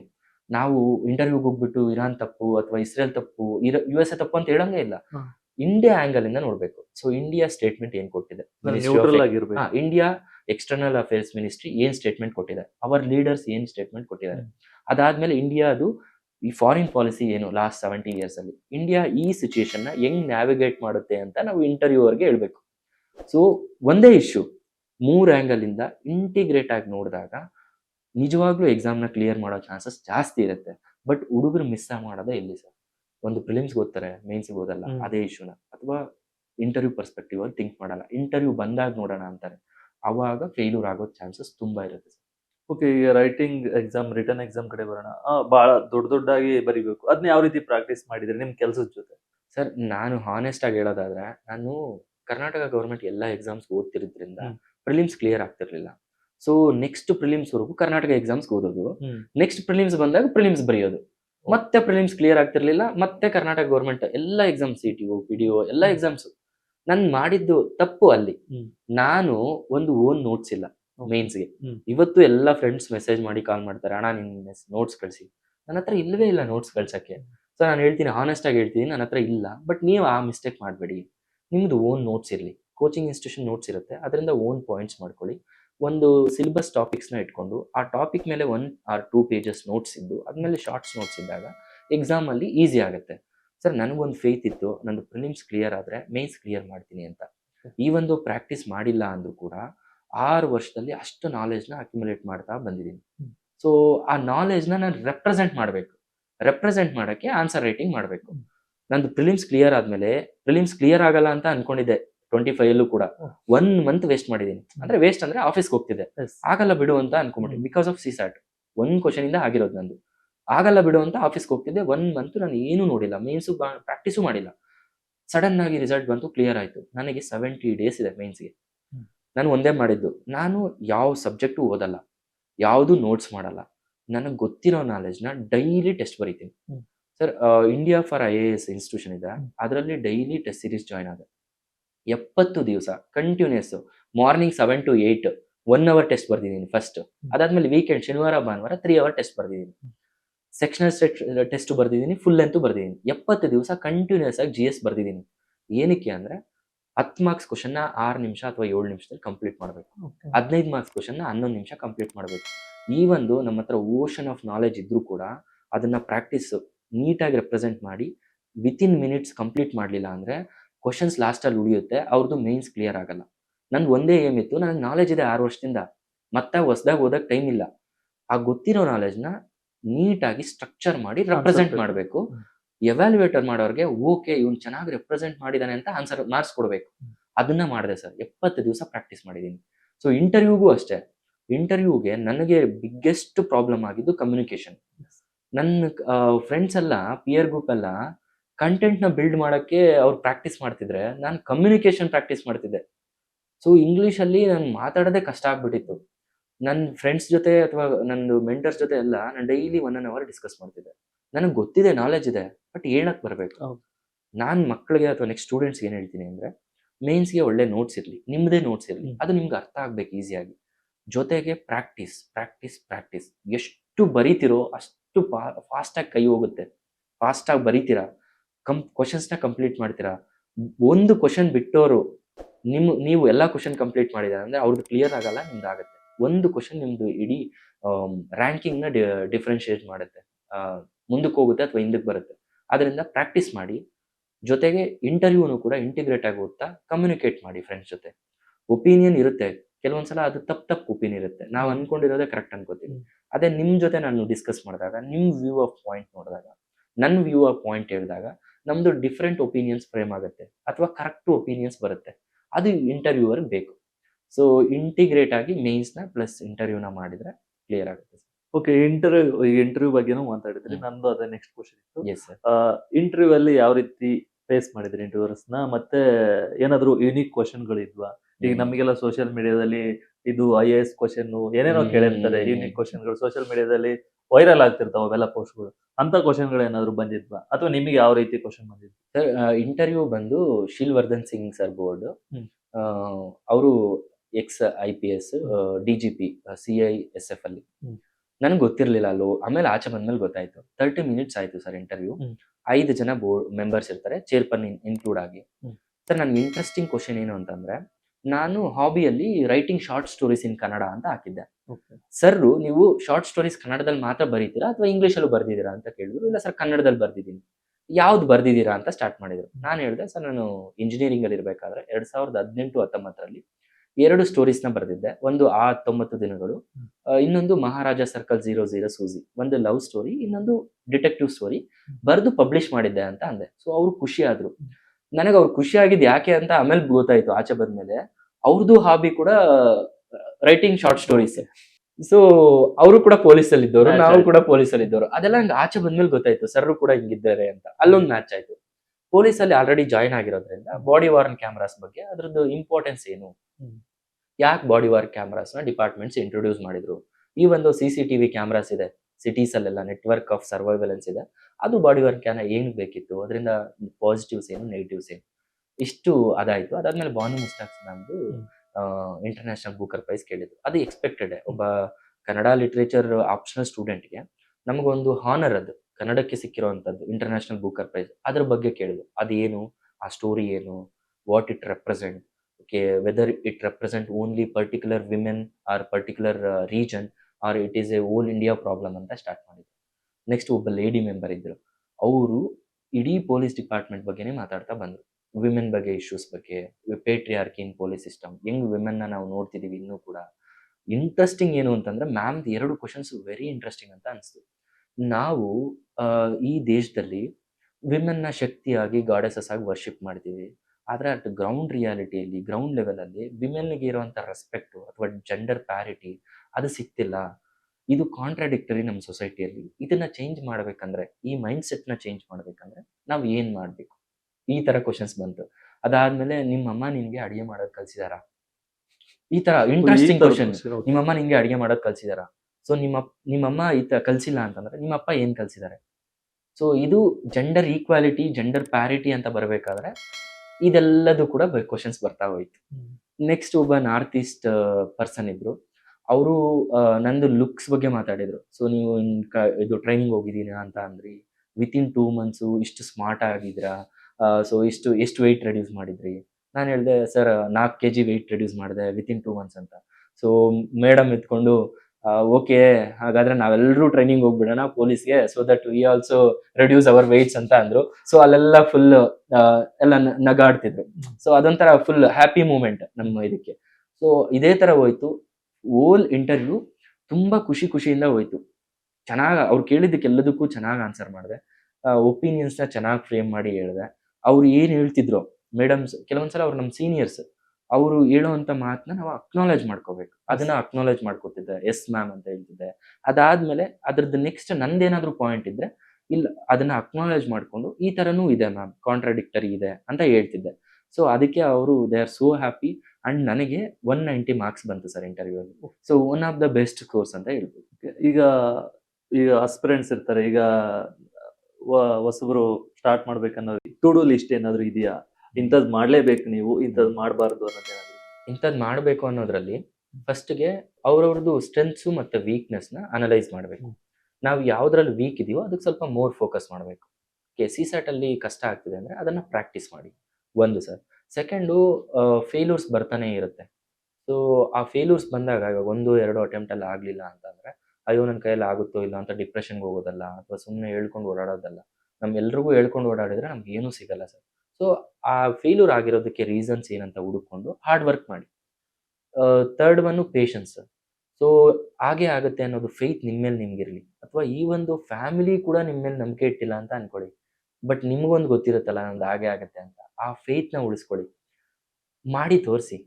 ನಿಮ್ಮನ್ನ ಆಡ್ಕೊಳ್ಳೋರ್ಗಿರ್ಬೋದು ಅಥವಾ ಫ್ಯಾಮಿಲಿ ಯಾರಾದರೂ ಆಗಿರಲಿ, ನಿಮ್ಮ ಕೈಯಲ್ಲಿ ಆಗಲ್ಲ ಅಂತ ಹೇಳ್ತಾರಲ್ಲ, ಅವ್ರಿಗೆ ಮಾಡಿ ತೋರಿಸಿ. ಅಕಸ್ಮಾತ್ ಈ ಪ್ರೋಸೆಸ್ಸಲ್ಲಿ ಆಗಲೇ ಇಲ್ವಾ, ನೀವು ಏನೋ ಒಂದು ಈ ಪ್ರೋಸೆಸ್ಸಲ್ಲಿ ಕಲ್ತಿರ್ತೀರ 5 ವರ್ಷದಲ್ಲಿ. ಒಬ್ಬ UPSC ಆಸ್ಪಿರೆಂಟ್ಸು ನಾರ್ಮಲ್ ಸಿಟಿಸನ್ಗಿಂತ ತುಂಬ ಕಲಿತಾರೆ ಸರ್. ಎಲ್ಲದೂ ಗೊತ್ತಾಗುತ್ತೆ, ಈ ವರ್ಲ್ಡಲ್ಲಿ ಏನೇನಿದೆ ಅಂತ ಗೊತ್ತಾಗುತ್ತೆ.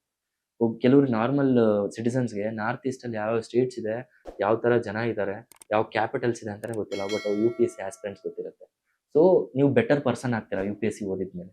ಇದು ಟು ಡೂ ಲಿಸ್ಟ್ ಸರ್. ಒಂದು ಹಾರ್ಡ್ ವರ್ಕು, ಪೇಷನ್ಸ್ ಇರಲಿ, ಟ್ರೈ ಅಗೇನ್. ಅದಾದಮೇಲೆ ರೈಟ್ ಡೈರೆಕ್ಷನಲ್ಲಿ ಹೋಗಿ, ಒಳ್ಳೆ ಫ್ರೆಂಡ್ ಸರ್ಕಲ್ ಇರಲಿ ಸರ್. ಏನು ಮಾಡಬಾರ್ದು ಅಂತಂದರೆ, ಸೋಷಿಯಲ್ ಮೀಡಿಯಾದಲ್ಲಿ ಟೈಮ್ ಜಾಸ್ತಿ ವೇಸ್ಟ್ ಮಾಡಬೇಡಿ. ಸೊ ನೀವು ಇನ್ಸ್ಟಾಗ್ರಾಮು, ವಾಟ್ಸಪ್ಪು, ಫೇಸ್ಬುಕ್ಕು ನೋಡೇ ಇಲ್ಲ ಅಂತಂದರೆ ಏನೂ ಹೋಗಲ್ಲ. ನೀವು ಎಕ್ಸಾಮ್ ಕ್ಲಿಯರ್ ಆದಮೇಲೆ ನೋಡ್ಕೋಬೋದು. ಅದಾದಮೇಲೆ ನೀವೇ ಆಫೀಸರ್ಸ್ ಆದಮೇಲೆ ಸೋಷಿಯಲ್ ಮೀಡಿಯಾ ಯೂಸ್ ಮಾಡಿ ಜನಕ್ಕೆ ಮೆಸೇಜ್ನ ಮುಟ್ಟಿಸೋವಂಥದ್ದು ಇರುತ್ತೆ.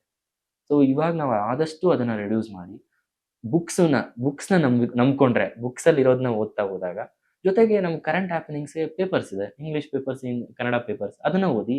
ಸೋಷಿಯಲ್ ಮೀಡಿಯಾ ಬಳಕೆ ಜಾಸ್ತಿ ಬೇಡ. ಸೆಕೆಂಡ್ ಒನ್, ಒಳ್ಳೆ ಫ್ರೆಂಡ್ ಸರ್ಕಲ್ ಇರಲಿ ಸರ್. ನೆಗೆಟಿವ್ ಆಗಿ ನಿಮ್ಮನ್ನ ಮೋಟಿವೇಟ್ ಮಾಡೋರು ಬೇಡ, ಪಾಸಿಟಿವ್ ಆಗಿ ನಿಮ್ಮ ಜೊತೆ ಇದ್ದು ನಿಮ್ಗೆ ಸಪೋರ್ಟ್ ಮಾಡೋರು ಇರಲಿ. ಥರ್ಡ್ ಥಿಂಗು, ಫಿನಾನ್ಷಿಯಲಿ ನಿಮಗೆ ನೀವು ಸ್ಟೇಬಲ್ ಆಗಿ ಓದ್ಕೊಳಕ್ ಶುರು ಮಾಡಿ. ಆಫ್ಟರ್ 2-3 ಅಟೆಂಪ್ಟ್ಸ್ ನಿಮ್ಗೆ ಆಗ್ಲಿಲ್ಲ ಅಂತ ಅನ್ಕೊಳ್ಳಿ, ಯಾವುದಾದ್ರೂ ಕೆಲಸ ಮಾಡ್ತಾ either government job or private job ಅಥವಾ ನಿಮ್ದು ಓನ್ ಸೆಲ್ಫ್ ಎಂಪ್ಲಾಯ್ಮೆಂಟ್ ಮಾಡ್ಕೋತಾ ನೀವು ಓದಿದ್ದೀರಾ ಅಂತಂದ್ರೆ ನಿಮ್ದು ಎಫಿಷಿಯನ್ಸಿ, ಪ್ರೊಡಕ್ಟಿವಿಟಿ ಇಂಪ್ರೂವ್ ಆಗುತ್ತೆ. ಸೊ ಈ ಮೂರನ್ನ ಮಾಡಲಿ. ಕಮಿಂಗ್ ಟು ದ ಪ್ರಿಲಿಮ್ಸು, ಅದೇ ಸ್ವಾಟ್ ಅನಾಲಿಸಿಸ್ ಮಾಡ್ಕೊಳ್ಳಿ, ನಮ್ಮದು ಸ್ಟ್ರೆಂತ್ ವೀಕ್ನೆಸ್ನ. ಮೇನ್ಸ್ಗೆ ಬಂದಾಗ ಪ್ರಾಕ್ಟೀಸ್ ಪ್ರಾಕ್ಟೀಸ್ ಪ್ರಾಕ್ಟೀಸ್. ಅಟ್ಲೀಸ್ಟ್ ನೀವು ಮೆಂಟರ್ಗೆ ತೋರಿಸ್ಲಿಲ್ಲ ಅಂದರೂ ನಿಮಗೆ ನೀವು ನೋಡ್ಕೊಳ್ಳಿ, ನಿನ್ನೆ ಆನ್ಸರ್ ನಾನು ಹೆಂಗೆ ಬರ್ತಿದ್ದೆ, ಇವತ್ತು ಆನ್ಸರ್ ಹೆಂಗೆ ಬರೀತಿದ್ದೀನಿ. ನಿಮಗೆ ನೀವು ಬೆಟರ್ ವರ್ಷನ್ ಮಾಡ್ಕೋತಾ ಹೋಗಿ, you will succeed. So interview ಬಂದಾಗ ಕನ್ನಡ ಮಾಧ್ಯಮದಿಂದ ಬಂದಿರೋ ವಿದ್ಯಾರ್ಥಿಗಳು ಕಮ್ಯುನಿಕೇಷನ್ನ ಬಿಲ್ಡ್ ಮಾಡ್ಕೊಳ್ಳಿ. ಕೆಲವರು ಇಂಗ್ಲೀಷ್ ಮಾಧ್ಯಮದಿಂದ ಬಂದಿರೋರು ಕೂಡ, ಚೆನ್ನಾಗಿ ಇಂಗ್ಲೀಷ್ ಬರೋರು, ಒಳ್ಳೆ ಬೋರ್ಡಿಂಗ್ ಸ್ಕೂಲಲ್ಲಿ ಓದಿರೋರು ಕೂಡ ಇಂಗ್ಲೀಷ್ನ ಪಾಷಾಗಿ ಮಾತಾಡ್ತಾರೆ. ಆದರೆ ಹೆಂಗ್ ರೆಪ್ರೆಸೆಂಟ್ ಮಾಡಬೇಕು ಕರೆಕ್ಟ್ ಫಾರ್ಮಲ್ಲಿ ಮಾಡಲ್ಲ. ಚೆನ್ನಾಗಿ ಮಾತಾಡ್ತಾರೆ, ಸ್ಪೀಡಾಗಿ ಮಾತಾಡ್ತಾರೆ, ಆದರೆ ಒಪಿನಿಯನ್ಸ್ನ ಕರೆಕ್ಟಾಗಿ ಫ್ರೇಮ್ ಮಾಡಲ್ಲ. ನೀವು ಅಲ್ಲಿ ವರ್ಕ್ ಮಾಡಿ. ಸೊ ಈ ಮೂರನ್ನ ಮಾಡಿ, ನೆಗೆಟಿವ್ ಲಿಸ್ಟು ಪಾಸಿಟಿವ್ ಲಿಸ್ಟ್ನ ಎರಡನ್ನೂ ನೋಡ್ಕೋತಾ ಮಾಡಿದಾಗ, ಬ್ಯಾಲೆನ್ಸ್ ಮಾಡಿದಾಗ ಡೆಫಿನೆಟ್ ಆಗಿ ಈ ಎಕ್ಸಾಮ್ ಕ್ಲಿಯರ್ ಆಗುತ್ತೆ ಸರ್. ಓಕೆ, ಏನೆಲ್ಲ ಬುಕ್ಗಳನ್ನು ಓದ್ಬೋದು, ಮ್ಯಾಗ್ಝಿನ್, ನ್ಯೂಸ್ ಪೇಪರ್ ಅಥವಾ ವೆಬ್ಸೈಟ್ಗಳನ್ನು ಏನಾದರೂ ನಿಮ್ಮ ಹತ್ರ ಸೋರ್ಸ್ ಇದ್ರೆ ಹೇಳ್ಬೋದು. ಸರ್, ಒಂದು ಫೌಂಡೇಶನ್ ಕೋರ್ಸು ಎಲ್ಲ ಕಡೆ ಸಿಗುತ್ತೆ, ಎಲ್ಲಾದರೂ ಕೋಚಿಂಗ್ ಹೋಗ್ಲಿ, ಅವ್ರು ಇಷ್ಟ ಇರೋ ಕಡೆ ಹೋಗ್ಬೋದು. ಇನ್ನೊಂದು ನ್ಯೂಸ್ ಪೇಪರ್ಸ್ ಅಂತ ಬಂದಾಗ ಒಂದು ಹಿಂದೂ ಪೇಪರ್ ಓದಲಿ, ಇಂಡಿಯನ್ ಎಕ್ಸ್ಪ್ರೆಸ್ ಓದಲಿ ಇಂಗ್ಲೀಷಲ್ಲಿ, ಕನ್ನಡದಲ್ಲಿ ಪ್ರಜಾವಾಣಿ, ವಿಜಯವಾಣಿ, ವಿಜಯ ಕರ್ನಾಟಕ. ಸೊ ಇವು ನಮಗೆ ಎಕ್ಸಾಮ್ಸ್ಗೆ ಹೆಲ್ಪ್ ಆಗುವಂಥದ್ದು. ಬುಕ್ಸ್ ಅಂತ ಬಂದಾಗ ಸರ್, ಸ್ಟ್ಯಾಂಡರ್ಡ್ ಬುಕ್ಸ್ ಎಲ್ರಿಗೂ ಗೊತ್ತಿರುತ್ತೆ. ಲಕ್ಷ್ಮೀಕಾಂತ್, ಎಕಾನಮಿಗೆ ಮೃಣಾಲ್ ಸರ್ ಕ್ಲಾಸಸ್, ಅದಾದಮೇಲೆ ಮಾಡರ್ನ್ ಹಿಸ್ಟ್ರಿ ಸ್ಪೆಕ್ಟ್ರಮ್ಮು. ನೆಕ್ಸ್ಟ್ ನಾನು ಎನ್ವಿರಾನ್ಮೆಂಟ್ಗೆ ಕೆಲವೊಂದು ನೋಟ್ಸ್ ಮಾಡ್ಕೊಂಡಿದ್ದೆ ಕ್ಲಾಸ್ ನೋಡಿ, ಯಾವುದು ಬುಕ್ ಓದಲಿಲ್ಲ. ಸೊ ಸೈನ್ಸ್ ಆ್ಯಂಡ್ ಟೆಕ್ಗೆ ಆಲ್ಮೋಸ್ಟ್ ಇದು ನ್ಯೂಸ್ ಪೇಪರಲ್ಲಿ ಬರೋವಂಥದ್ದನ್ನೇ ಫಾಲೋ ಮಾಡ್ತಿದ್ದೆ. ಬೇಸಿಕ್ NCERTs, ಜಿಯೋಗ್ರಫಿಗೆ basic NCERTs, next art and culture, ancient to ಮಿಡಿವಲ್ಗೆ ಬೇಸಿಕ್ NCERTs. ಐದರ್ ತಮಿಳ್ನಾಡು ಆದರೂ ಓದಲಿ ಅಥವಾ NCERT ಬುಕ್ ಆದರೂ ಓದಲಿ. ಸೊ ಈ ಬೇಸಿಕ್ಸ್ನ ಓದಿ ಕರೆಂಟ್ ಅಫೇರ್ಸಲ್ಲಿ ಏನು ಬರ್ತಿದೆಯೋ ಅದನ್ನು ಲಿಂಕ್ ಮಾಡ್ತಾ ಹೋದಾಗ ಡೆಫಿನೆಟ್ ಆಗಿ ಈ ಎಕ್ಸಾಮ್ನ ಇಂಟಿಗ್ರೇಟೆಡ್ ಆಗಿ ಈಸಿಯಾಗಿ ಕ್ಲಿಯರ್ ಮಾಡ್ಬೋದು ಸರ್. ಪ್ರೊವೈಡೆಡ್ ದಟ್ ಫೇಲ್ಯೂರ್ಸ್ ಬಂದಾಗ ಕ್ಲಿಯರ್ ಆಗಲಿಲ್ಲ ಅಂದರೆ ಯಾಕಾಯ್ತು ಅಂತ ಯೋಚನೆ ಮಾಡಿ, ಜೊತೆಗೆ ಹಂಗಾಗಿದೆ ಅಂತ ಅಥವಾ ಕಷ್ಟಪಡದೆ ಅಥವಾ ಏನೋ ಡಿಪ್ರೆಷನ್ಗೆ ಹೋಗದೆ, ನಾನು ನೆಕ್ಸ್ಟ್ ಅಟೆಂಪ್ಟ್ ಇದೆ, ನನ್ನ ಮೇಲೆ ನನಗೆ ಫೇತ್ ಇದೆ, ನಾನು ಮಾಡೇ ಮಾಡ್ತೀನಿ, ಒಂದು ಛಲ ಇಟ್ಕೊಳ್ಳಿ, ಡೆಫಿನೆಟ್ ಆಗಿ ಕ್ಲಿಯರ್ ಆಗುತ್ತೆ. ಓಕೆ ಸರ್, ಈಗ ನೆಕ್ಸ್ಟ್ ಅಧಿಕಾರಿ ಆಗ್ತಿದ್ದೀರಿ. ಟ್ರೈನಿಂಗ್ ಯಾವಾಗ ಶುರುವಾಗುತ್ತೆ? ಅಧಿಕಾರಿ ಆದಮೇಲೆ ಏನು ಕೆಲಸ ಮಾಡಬೇಕು ಅಂತ ಅನ್ಕೊಂಡಿದ್ದೀರಿ ಫಸ್ಟ್ ಕೆಲಸ? ಸರ್, ಇವಾಗ ನಂದು ರ್ಯಾಂಕ್ಗೆ IPS ಮಿಸ್ ಆದರೆ ನನಗೆ IRS ಸಿಗೋ ಚಾನ್ಸಸ್ ಇರುತ್ತೆ. ನಂದು ಏಮಿದ್ದು ನನಗೆ IAS ಆಗಬೇಕು ಅಂತ. ಇಲ್ಲಿ ಬರುವಂಥ ಪ್ರತಿಯೊಬ್ಬ UPSC ಆಸ್ಪಿರೆಂಟು ನಾನು IAS ಮಾಡ್ಬೇಕಂತಾನೆ ಬರ್ತಾರೆ. UPSC ಎಕ್ಸಾಮ್ ಹೋಗಿ IAS ಎಕ್ಸಾಮ್ ಥರ ಆಗ್ಬಿಟ್ಟಿದೆ. ಬಟ್ ಎಲ್ಲ ಸರ್ವಿಸು ಅದರದ್ದೇ ಆದಂಥ ಈಕ್ವಲ್ ಇಂಪಾರ್ಟೆನ್ಸ್ ಇದೆ, ಅದನ್ನು ನಾವು ಫಸ್ಟ್ ಅರ್ಥ ಮಾಡ್ಕೋಬೇಕು. ನಾನು ಇವಾಗ IRS ಆದರೂ ಕೂಡ ನನಗೆ ಒಂದು ಅವಕಾಶ ಇರುತ್ತೆ. ಇನ್ನು ಗ್ರೂಪ್ A ಸರ್ವಿಸ್ ಆದಮೇಲೆ ಒಂದು ಅವಕಾಶ ಕೊಟ್ಟಿದ್ದಾರೆ UPSC ಈ ವರ್ಷದಿಂದ. ಸೊ ಅದನ್ನು ಟ್ರೈ ಮಾಡ್ತೀನಿ. ನನಗೆ ಒಳ್ಳೆ ರ್ಯಾಂಕ್ ಇಂಪ್ರೂವ್ಮೆಂಟ್ ಆಗಿ IAS ಅಥವಾ IPS ಆದರೆ ನಾನು ಹ್ಯಾಪಿ ಟು ಜಾಯಿನ್ ದೇರ್, ಅಥವಾ ನಾನು ಇದರಲ್ಲೇ ಕಂಟಿನ್ಯೂ ಮಾಡ್ತೀನಿ. ಸರ್, ನಂದು ಆಸೆ ಏನು, ಕೆಲಸ ಏನು ಮಾಡಬೇಕು ಅಂತಂದರೆ, ನಾನು ಹಳ್ಳಿಯಿಂದ ಬಂದವನು ಸರ್. ಸೊ ಹಳ್ಳಿಯಲ್ಲಿ ಜನ ಏನು ಕಷ್ಟಪಡ್ತಾರೆ ಅಂತ ನೋಡಿದ್ದೀನಿ. ಸರ್ಕಾರಿ ಶಾಲೆ ವ್ಯವಸ್ಥೆ ನೋಡಿದ್ದೀನಿ, ಯಾಕಂದರೆ ಅದರಲ್ಲೇ ಓದ್ತಾ ಬಂದವನು ಸಣ್ಣವನಿಂದ. ಅಪ್ಪ ಅಮ್ಮ ಏನು ಕಷ್ಟಪಟ್ಟಿದ್ದಾರೆ, ಊರವ್ರು ಏನು ಕಷ್ಟಪಡ್ತಾರೆ ನೋಡಿದ್ದೀನಿ. ವಾಟರ್ ಕ್ರೈಸಿಸ್ ನೋಡಿದ್ದೀನಿ ಕೋಲಾರ ಜಿಲ್ಲೆಯಲ್ಲಿ. ಸೊ ನಮಗೆ ಕುಡಿಯೋಕ್ಕೂ ಪ್ರಾಬ್ಲಮ್ಮು, ಇರಿಗೇಷನ್ಗೂ ಪ್ರಾಬ್ಲಮ್ ಇದೆ. ಸೊ ಇದನ್ನೆಲ್ಲದನ್ನು ರೂರಲ್ ಡೆವಲಪ್ಮೆಂಟ್ ಆಸ್ಪೆಕ್ಟಲ್ಲಿ ಕೆಲಸ ಮಾಡಬೇಕಂತ ಅಂದ್ಕೊಂಡಿದ್ದೀನಿ ಸರ್. ಜೊತೆಗೆ ನಾವು ಸೊಸೈಟಿಯಲ್ಲಿ ನನಗೇನಾದರೂ ಪೊಲೀಸಿಂಗ್ ನನಗಾಯಿತು ಅಂತಂದರೆ ಡೆಫಿನೆಟ್ ಆಗಿ ಕ್ರೈಮ್ ಪ್ರಿವೆನ್ಷನ್ನು, ಕಂಟ್ರೋಲು, ನಾರ್ಕೋಟಿಕ್ಸ್ನ ಕಂಟ್ರೋಲ್ ಮಾಡೋದ್ರಲ್ಲಿ, ಡ್ರಗ್ಸ್ ಮಿನೇಸ್ನ ಕಂಟ್ರೋಲ್ ಮಾಡೋದ್ರಲ್ಲಿ. ಸೊ ಓವರಾಲು ಪೊಲೀಸು ಮತ್ತು ಸಿಟಿಸನ್ಸ್ ಮಧ್ಯೆ ಒಂದು ಕಮ್ಯುನಿಟಿ ಪೊಲೀಸಿಂಗ್ ಮಾಡೆಲ್ಸ್ನ ತರಬೇಕು. ಸೊ ಒಳ್ಳೆ ರಿಲೇಷನ್ಶಿಪ್ ಬೆಳಿಬೇಕು. ಸೊ ಅದರಿಂದ ನಾವು ಕ್ರೈಮ್ ಪ್ರಿವೆನ್ಷನ್ ಮಾಡ್ಬೋದು, ಅಥವಾ ಈಸಿಯಾಗಿ ಪ್ರೊಟೆಕ್ಷನ್ ಕೊಡ್ಬೋದು ಸಿಟಿಸನ್ಗೆ ಈ ಆಸ್ಪೆಕ್ಟ್ಸಲ್ಲಿ. ಅಥವಾ ನನಗೆ IAS ಆಗಿ ನಾನೇನಾದರೂ ಡಿಸ್ಟ್ರಿಕ್ಟ್ ಕಲೆಕ್ಟರಲ್ಲಿ ಆದರೆ ಡಿಫ್ರೆಂಟ್ ಆಸ್ಪೆಕ್ಟ್ಸಲ್ಲಿ ಸರ್, ಎಜುಕೇಷನ್ ಇರ್ಬೋದು, ಹೆಲ್ತ್ ಕೇರ್ ಇರ್ಬೋದು, ರೂರಲ್ ಡೆವಲಪ್ಮೆಂಟ್ ಇರ್ಬೋದು, ಇಂಡಸ್ಟ್ರೀಸ್ ಇರ್ಬೋದು, ಮತ್ತು ಎನ್ವಿರಾನ್ಮೆಂಟ್ ಸರ್. ಮೇಯ್ನಾಗಿ ನಾವು ಇಷ್ಟೆಲ್ಲ ಮಾಡ್ತಿದ್ರು ಕೂಡ ನಾವು ಎನ್ವಿರಾನ್ಮೆಂಟ್ನ ಹಾಳು ಮಾಡ್ಕೊಂಡಿದ್ದೀವಿ. ನಮ್ಮ ಸುತ್ತಮುತ್ತ ಫಾರೆಸ್ಟು ಅಥವಾ ಏರ್ನ, ವಾಟರ್ನ, ಅಂದರೆ ನಮ್ಮದು ನೆಕ್ಸ್ಟ್ ಜನರೇಷನ್ಸು ತುಂಬ ಕಷ್ಟಪಡಬೇಕಾಗತ್ತೆ. ಸೊ ಆ ಫೀಲ್ಡಲ್ಲಿ ಎನ್ವಿರಾನ್ಮೆಂಟ್ನ ಸಸ್ಟೈನಬಲ್ ಆಗಿ ಪ್ರೊಟೆಕ್ಷನ್ ಮಾಡಬೇಕು ಅನ್ನೋದು ನನ್ನ ಗುರಿ ಇದೆ ಸರ್. ಓಕೆ, ಈಗ ನೆಕ್ಸ್ಟ್ ಟ್ರೈನಿಂಗ್ ಹೆಂಗಿರುತ್ತೆ, ಪ್ರೋಸೆಸ್ ಹೆಂಗಿರುತ್ತೆ, ಯಾವಾಗಿಂದ ಶುರು? ಸರ್ ಟ್ರೈನಿಂಗು ನಮಗೆ ನಾರ್ಮಲಿ ಆಗಸ್ಟಲ್ಲಿ ಫೌಂಡೇಶನ್ ಕೋರ್ಸ್ ಕಳಿಸ್ತಾರೆ ಮಸೂರಿಗೆ. ಅಲ್ಲಿ 3 ಮಂತ್ಸು ಎಲ್ಲರೂ ಫೌಂಡೇಶನ್ ಕೋರ್ಸ್ಗೆ ಹೋಗ್ತೀವಿ. ಅದಾದ ನಂತರ 3 ಮಂತ್ಸ್ ಆದಮೇಲೆ ರೆಸ್ಪೆಕ್ಟಿವ್ ಸರ್ವಿಸಸ್ನ ಅವ್ರವ್ರ ಇನ್ಸ್ಟಿಟ್ಯೂಷನ್ ಕಳಿಸ್ಕೊಡ್ತಾರೆ. ಲೈಕ್ SVP ಪೊಲೀಸ್ನ, ಇಲ್ಲಿ ಪಾಲಸಮುದ್ರಮಲ್ಲಿ IRSನ ಈ ಥರ ಕಳಿಸ್ಕೊಡ್ತಾರೆ. ಸೊ ಅದಾದಮೇಲೆ ಅಲ್ಲಿ 3 months plus 9 months 1 year training ಇರುತ್ತೆ. ಅದಾದಮೇಲೆ ನಮ್ಮದು ಕೇಡರ್ ಯಾವ್ದು ಅಲರ್ಟ್ ಆಗುತ್ತೋ ಅಲ್ಲಿಗೆ ನಮ್ಮನ್ನ ಪ್ರೊಬೇಷನರಿ ಆಗಿ ಕಳಿಸ್ಕೊಡ್ತಾರೆ. ಓಕೆ, ಈಗ ನಿಮ್ಮ ಮನೆಯಲ್ಲೆಲ್ಲ ಫುಲ್ ಖುಷಿ, ನಿಮ್ಮ ಊರಲ್ಲೆಲ್ಲ ಖುಷಿ, ನಿಮ್ಮ ಫ್ರೆಂಡ್ಸ್ ಎಲ್ಲ ಖುಷಿ. ಕೊನೆಯದಾಗಿ ನಿಮಗೆ ಈ ಜರ್ನಿಯಲ್ಲಿ ಸಪೋರ್ಟ್ ಮಾಡಿದವ್ರಿಗೆ ಮತ್ತೆ ಆಸ್ಪಿರೆಂಟ್ಸ್ಗೆ, ಫ್ಯೂಚರ್ ಆಸ್ಪಿರೆಂಟ್ಸ್ಗೆ ಏನು ಹೇಳಕ್ಕೆ ಇಷ್ಟಪಡ್ತೀರಿ? ಒಂದು ಸಪೋರ್ಟ್ ಮಾಡಿದ್ರು ಸರ್. ಹ್ಮ್. ಸರ್ ಪರ್ಟಿಕ್ಯುಲರ್ ಆಗಿ ಫ್ಯಾಮಿಲಿ ಫಸ್ಟ್. ಹ್ಮ್. ಸೊ ಅಪ್ಪ ಅಮ್ಮ ನನ್ನ ಮೇಲೆ ಫೈತ್ ಇಟ್ಕೊಂಡಿದ್ರು. ನಮ್ಮ ಚಿಕ್ಕಪ್ಪ ಅವರು ವಾಸುದೇವ್ ಅಂತ, ಅವರು ರಿಟೈರ್ಡ್ ASI. ನಮ್ಮ ಚಿಕ್ಕಮ್ಮ, ನಂದು ಅತ್ತೆಂದ್ರು, ಎಲ್ಲ ದೊಡ್ಡ ಕುಟುಂಬ ನಮ್ದು. ಸೊ ಎಲ್ಲರೂ ಕೂಡ ಸಪೋರ್ಟ್ ಮಾಡ್ತಾ ಬಂದಿದ್ದಾರೆ. ಇಲ್ಲ ಅವ್ನು ಮಾಡೇ ಮಾಡ್ತಾನೆ. ಎಲ್ಲೋ ಒಂದು ಪಾಯಿಂಟಲ್ಲಿ ಅವ್ರಿಗೂ ಕೂಡ ಇಲ್ಲ ಇವ್ನು ಇನ್ನೂ ಓದ್ತಾನೆ ಇದ್ದಾನೆ 5 ವರ್ಷದಿಂದ ಅನ್ಸಿದ್ರು ಕೂಡ, ಬಟ್ ಫೇತ್ ಇದೆ ನಾನು ಮಾಡೇ ಮಾಡ್ತಾನೆ ಇವನು ಛಲ ಇಟ್ಕೊಂಡಿದ್ದಾನೆ ಅಂತ. ಸೊ ಅವ್ರಿಗೆ ನಾನು ತುಂಬ ಧನ್ಯವಾದ ಹೇಳಕ್ಕೆ ಇಷ್ಟಪಡ್ತೀನಿ ಸರ್, ಓಲ್ ಫ್ಯಾಮಿಲಿ.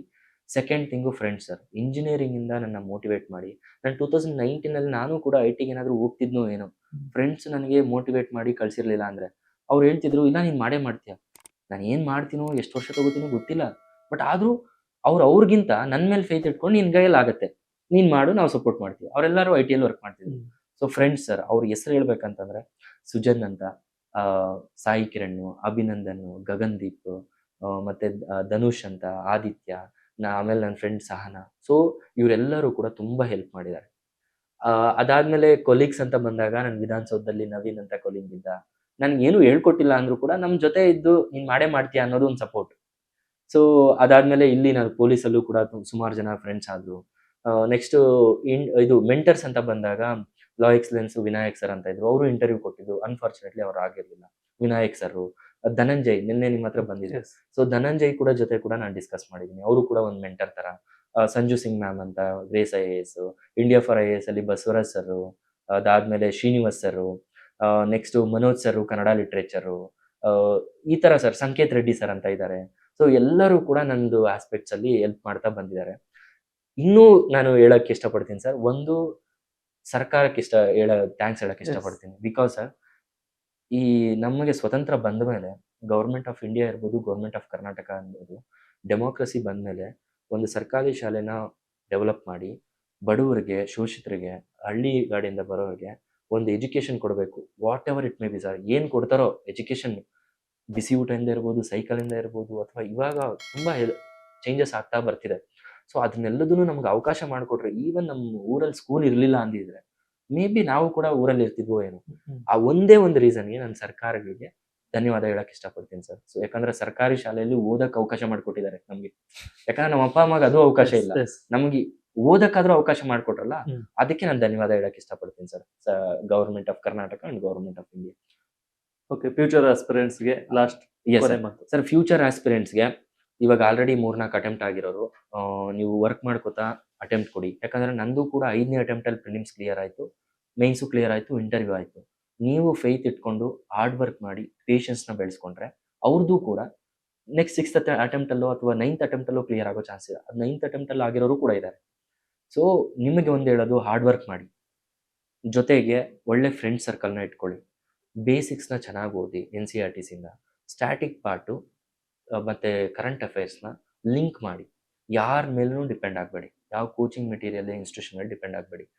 ಒಳ್ಳೆ ಫ್ರೆಂಡ್ಸ್ ಇದ್ದಾಗ ಫ್ರೆಂಡ್ ಸರ್ಕಲಲ್ಲಿ ಡಿಸ್ಕಸ್ ಮಾಡಿ, ನಿಮಗೆ ನೀವು UPSCಗೆ ಏನು ಬೇಕು ಅನ್ನೋದನ್ನ ಅರ್ಥ ಮಾಡ್ಕೋತಾ ಹೋಗಿ ಬೇಗ ಎಕ್ಸಾಮ್ ಕ್ಲಿಯರ್ ಮಾಡ್ತೀರಾ. ನಾವು ಒಬ್ಬರ ಮೇಲೆ ಡಿಪೆಂಡ್ ಆಗೋದಕ್ಕಿಂತ ನಮ್ಮನ್ನು ನಾವು ಅರ್ಥ ಮಾಡಿಕೊಂಡು ಸೊಸೈಟಿಗೆ ಏನು ಬೇಕು, UPSCಗೆ ಏನು ಬೇಕು, ಬ್ಯೂರೋಕ್ರಾಟ್ ಆಗಬೇಕು ಅಂದರೆ ನಮ್ಮನಿಂದ ಏನು ಬಯಸ್ತಿದ್ದಾರೆ ಅಂತ ಅರ್ಥ ಮಾಡ್ಕೊಂಡಾಗ ಡೆಫಿನೆಟ್ಲಿ ಕ್ಲಿಯರ್ ಮಾಡ್ತಾರೆ ಸರ್. ಇನ್ನೊಂದು ಇಂಟಿಗ್ರಲ್ ಪಾರ್ಟ್ ಅಂತಂದರೆ ನ್ಯೂಸ್ ಪೇಪರ್.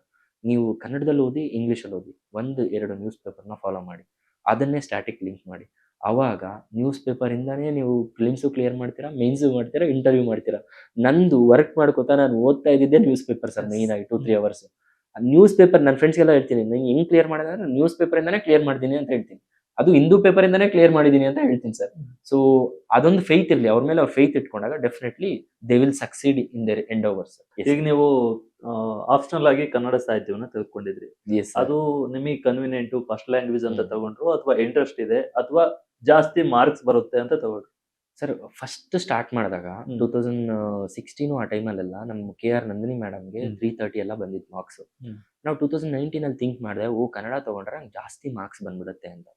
ಸೊ ಅದು ಒಂದು ಮಾರ್ಕ್ಸ್ ಬರುತ್ತೆ, ಒಂದು ಪಾಯಿಂಟ್. ಹ್ಮ್. ಸೆಕೆಂಡ್ ಪಾಯಿಂಟ್, ನಾನು ಕನ್ನಡ ಮೀಡಿಯಂನಿಂದ ಓದ್ ಬಂದಿರೋದ್ರಿಂದ ನಾನು ತುಂಬಾ ಕಂಫರ್ಟಬಲ್ ಇದ್ದೀನಿ ಕನ್ನಡದಲ್ಲಿ ಎಕ್ಸ್ಪ್ರೆಸ್ ಮಾಡೋಕ್ಕೆ ನನ್ನ ಥಾಟ್ಸ್ನ. ಜೊತೆಗೆ ನಾನು ಕಾಲೇಜಲ್ಲಿ ಇರಬೇಕಾದ್ರೆ ನಂಗೆ ಬರೆಯುವಂಥ ಹವ್ಯಾಸ ಬೆಳೆಸ್ಕೊಂಡೆ. ನಂದು ಹ್ಯಾಂಡ್ ರೈಟಿಂಗ್ ಚೆನ್ನಾಗಿತ್ತು. ಜೊತೆಗೆ 2 ಬುಕ್ಸ್ನ ಪಬ್ಲಿಷ್ ಮಾಡಿದ್ದೆ ಕಾಲೇಜಲ್ಲಿ. ಸೊ ಅದು ಕೂಡ ನನಗೆ ಪ್ಲಸ್ ಪಾಯಿಂಟ್ ಆಯಿತು. ಓಕೆ, ನನಗೆ ಬರೆಯೋ ಸ್ಕಿಲ್ಸ್ ಚೆನ್ನಾಗಿದೆ, ಚೆನ್ನಾಗಿ ಆರ್ಟಿಕ್ಯುಲೇಟ್ ಮಾಡ್ತೀನಿ ಕನ್ನಡದಲ್ಲಿ ಅಂತ ಅನಿಸ್ತು. ಸೊ ಅದು ಒಂದು ಪ್ಲಸ್ ಪಾಯಿಂಟ್ ಆಯಿತು. ನೆಕ್ಸ್ಟ್ ಕನ್ನಡ ಸಿಲೆಬಸ್ ತಗೊಳಕ್ಕೆ ಇನ್ನೊಂದು ಮೇನ್ ಕಾರಣ, ನನ್ನ ಫ್ರೆಂಡ್ ಸುಜನ್ ಅಂತ ಹೇಳಿದ್ನಲ್ಲ, ಓದೋ ಹವ್ಯಾಸ ಬೆಳೆಸಿದ್ದ ನನಗೆ. ಅವನು ಓದ್ತಿದ್ದ, ಅವ್ನ ಬುಕ್ಸ್ ನನಗೆ ಕೊಡ್ತಿದ್ದ. ಅವನ್ನ ನೋಡಿ ನೋಡಿ ನಾನು ಓದಕ್ಕೆ ಶುರು ಮಾಡಿದೆ, ಹವ್ಯಾಸ ಬೆಳೆಸ್ಕೊಂಡಿದ್ದೆ. ಒಂದು ಮ್ಯಾಥ್ಸು, ಇನ್ನೊಂದು ನಂದು ಬೇಸಿಕ್ ಬ್ಯಾಕ್ಗ್ರೌಂಡು, ಇನ್ನೊಂದು ನಾನು ಬರೆಯಕ್ಕೆ ಶುರು ಮಾಡಿದ್ದೆ, ನಾನು ಓದಕ್ಕೆ ಶುರು ಮಾಡಿದ್ದೆ. ಇದೆಲ್ಲದೂ ಕಲ್ಮಿನೇಟ್ ಆಗಿ ಕೊನೆಗೆ ನಾನು ಕನ್ನಡ ಆಪ್ಷನಲ್ ತಗೊಂಡೆ. ಬಟ್ ಆಪ್ಷನಲ್ ತಗೊಂಡ್ಮೇಲೆ ಗೊತ್ತಾಯ್ತು ಸರ್, ನಂದು ಒಂದು ಪಾಯಿಂಟ್ ಆಫ್ ಟೈಮಲ್ಲಿ ನಾನು ನನ್ನ ಫ್ರೆಂಡ್ಸ್ಗೆ ಹೇಳಿದ್ದೆ, ನಂದು ಎಕ್ಸಾಮ್ಸ್ ಕ್ಲಿಯರ್ ಆಗಿಲ್ಲ ಅಂದ್ರೂ ಪರವಾಗಿಲ್ಲ, ಈವನ್ 9 ಅಟೆಂಪ್ಟ್ ಹೋಗ್ಬಿಟ್ರೂ ಪರವಾಗಿಲ್ಲ ನಂದು, ಬಟ್ ನಾನು ಕನ್ನಡ ಆಪ್ಷನಲ್ ಓದಿದ್ದೀನಿ ಅನ್ನೋ ಒಂದು ಖುಷಿ ಇದೆ ಅಂತ ಸರ್. ಯಾಕಂದರೆ ಕುವೆಂಪು, ತೇಜಸ್ವಿ ಇರ್ಬೋದು, ಕಾರಂತರು ಇರ್ಬೋದು, ಬೇಂದ್ರೆ ಅವರು ಇರ್ಬೋದು, ಅದು ಶ್ರೀಕಂಠಯ್ಯ ಅವರು, ಪಂಜೆಯಿಂದ ಸ್ಟಾರ್ಟ್ ಮಾಡಿ DVG, ನಮ್ಮ ಮಾಸ್ತಿಯವರು ಸರ್, ಇವ್ರನ್ನೆಲ್ಲ ಓದ್ಬಿಟ್ರೆ ಒಬ್ಬ ಮನುಷ್ಯ ಕಂಪ್ಲೀಟ್ ಮ್ಯಾನ್ ಆಗ್ತಾನೆ. ಹ್ಯೂಮನ್ ಬೀಯಿಂಗಿಂದ ಬೀಯಿಂಗ್ ಹ್ಯೂಮನ್ ಆಗ್ತಾರೆ ಅಂತ ಹೇಳ್ತಾರಲ್ಲ, ಆ ಟ್ರಾನ್ಸಿಷನ್ ಆಗುತ್ತೆ. ಅಷ್ಟು ವ್ಯಾಲ್ಯೂಸ್ ಇದೆ, ಅಷ್ಟು ಜೀವನದ ಪಾಠ ಇದೆ.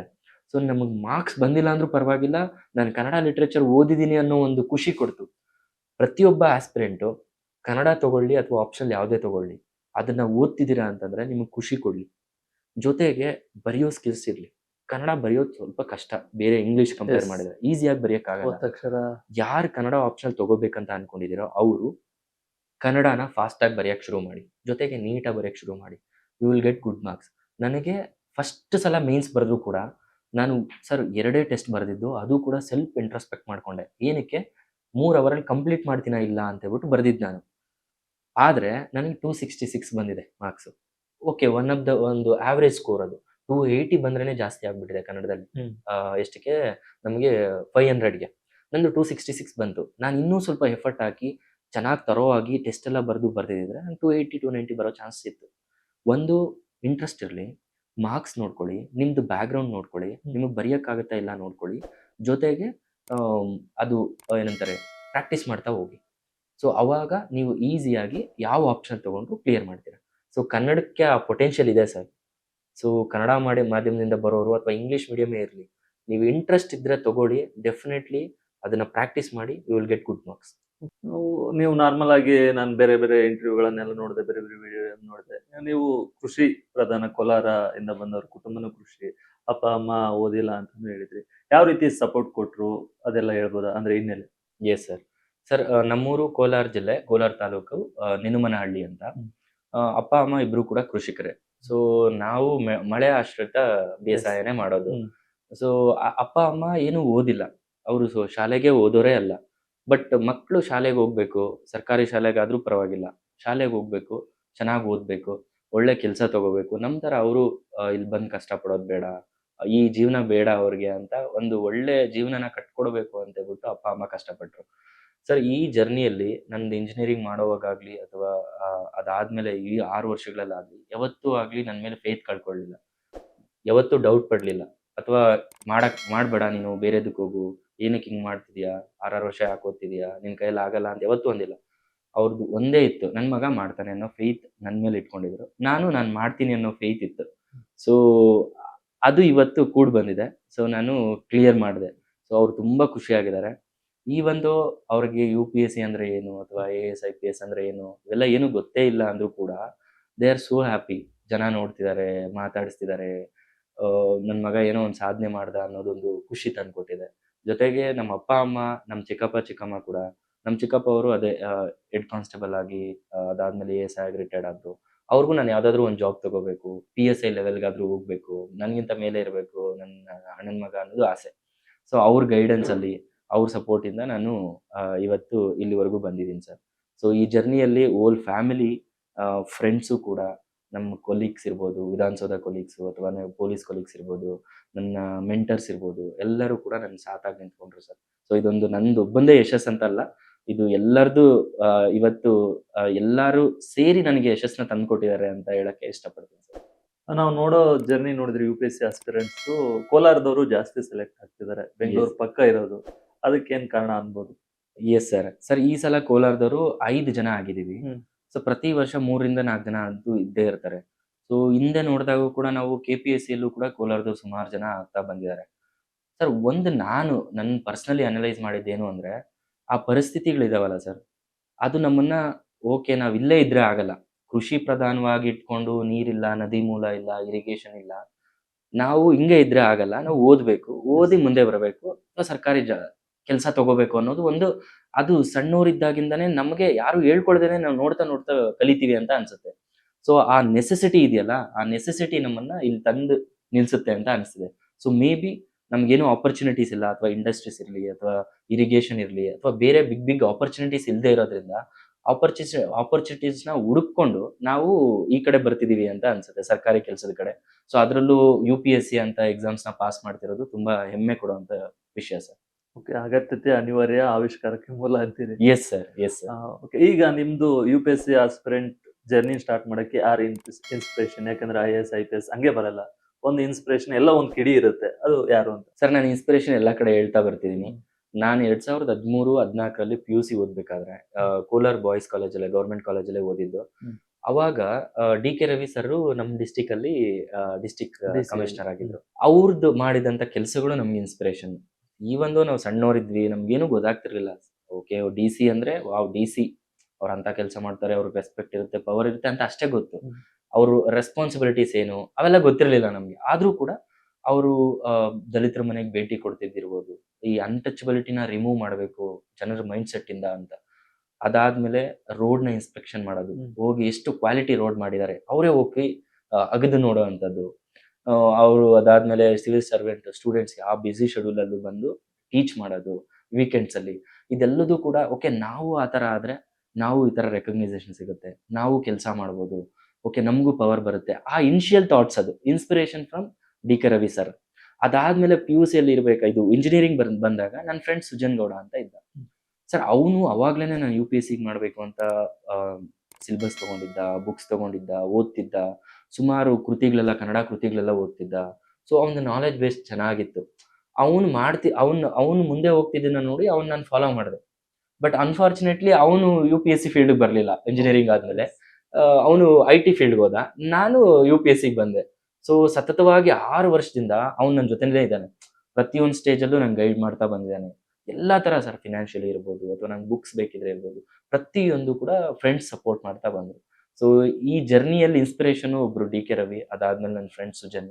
ಸೊ ಈ ತರ ಅದಾದ್ಮೇಲೆ UPSCಗೆ ಬಂದ್ಮೇಲೆ ಸುಮಾರು ಜನ ಸರ್, UPSCಗೆ ಬಂದ್ಮೇಲೆ ಸುಮಾರು ಜನ ಅಡ್ಮಿನಿಸ್ಟ್ರೇಟರ್ಸ್ ನೋಡ್ತೀವಿ, ಅಥವಾ ಒಳ್ಳೆ ಸ್ಟೇಟ್ಸ್ಮನ್ಸ್ ನೋಡ್ತೀವಿ, ವರ್ಲ್ಡ್ ಲೀಡರ್ಸ್ನ ನೋಡ್ತೀವಿ. ಅವ್ರನ್ನೆಲ್ಲ ನೋಡಿ ಓಕೆ ನಾವು ಈ ತರ ಕೆಲಸ ಮಾಡ್ಬೋದು, ಸೊಸೈಟಿಯಲ್ಲಿ ಏನಾದ್ರೂ ಚೇಂಜ್ ತರ್ಬೋದು.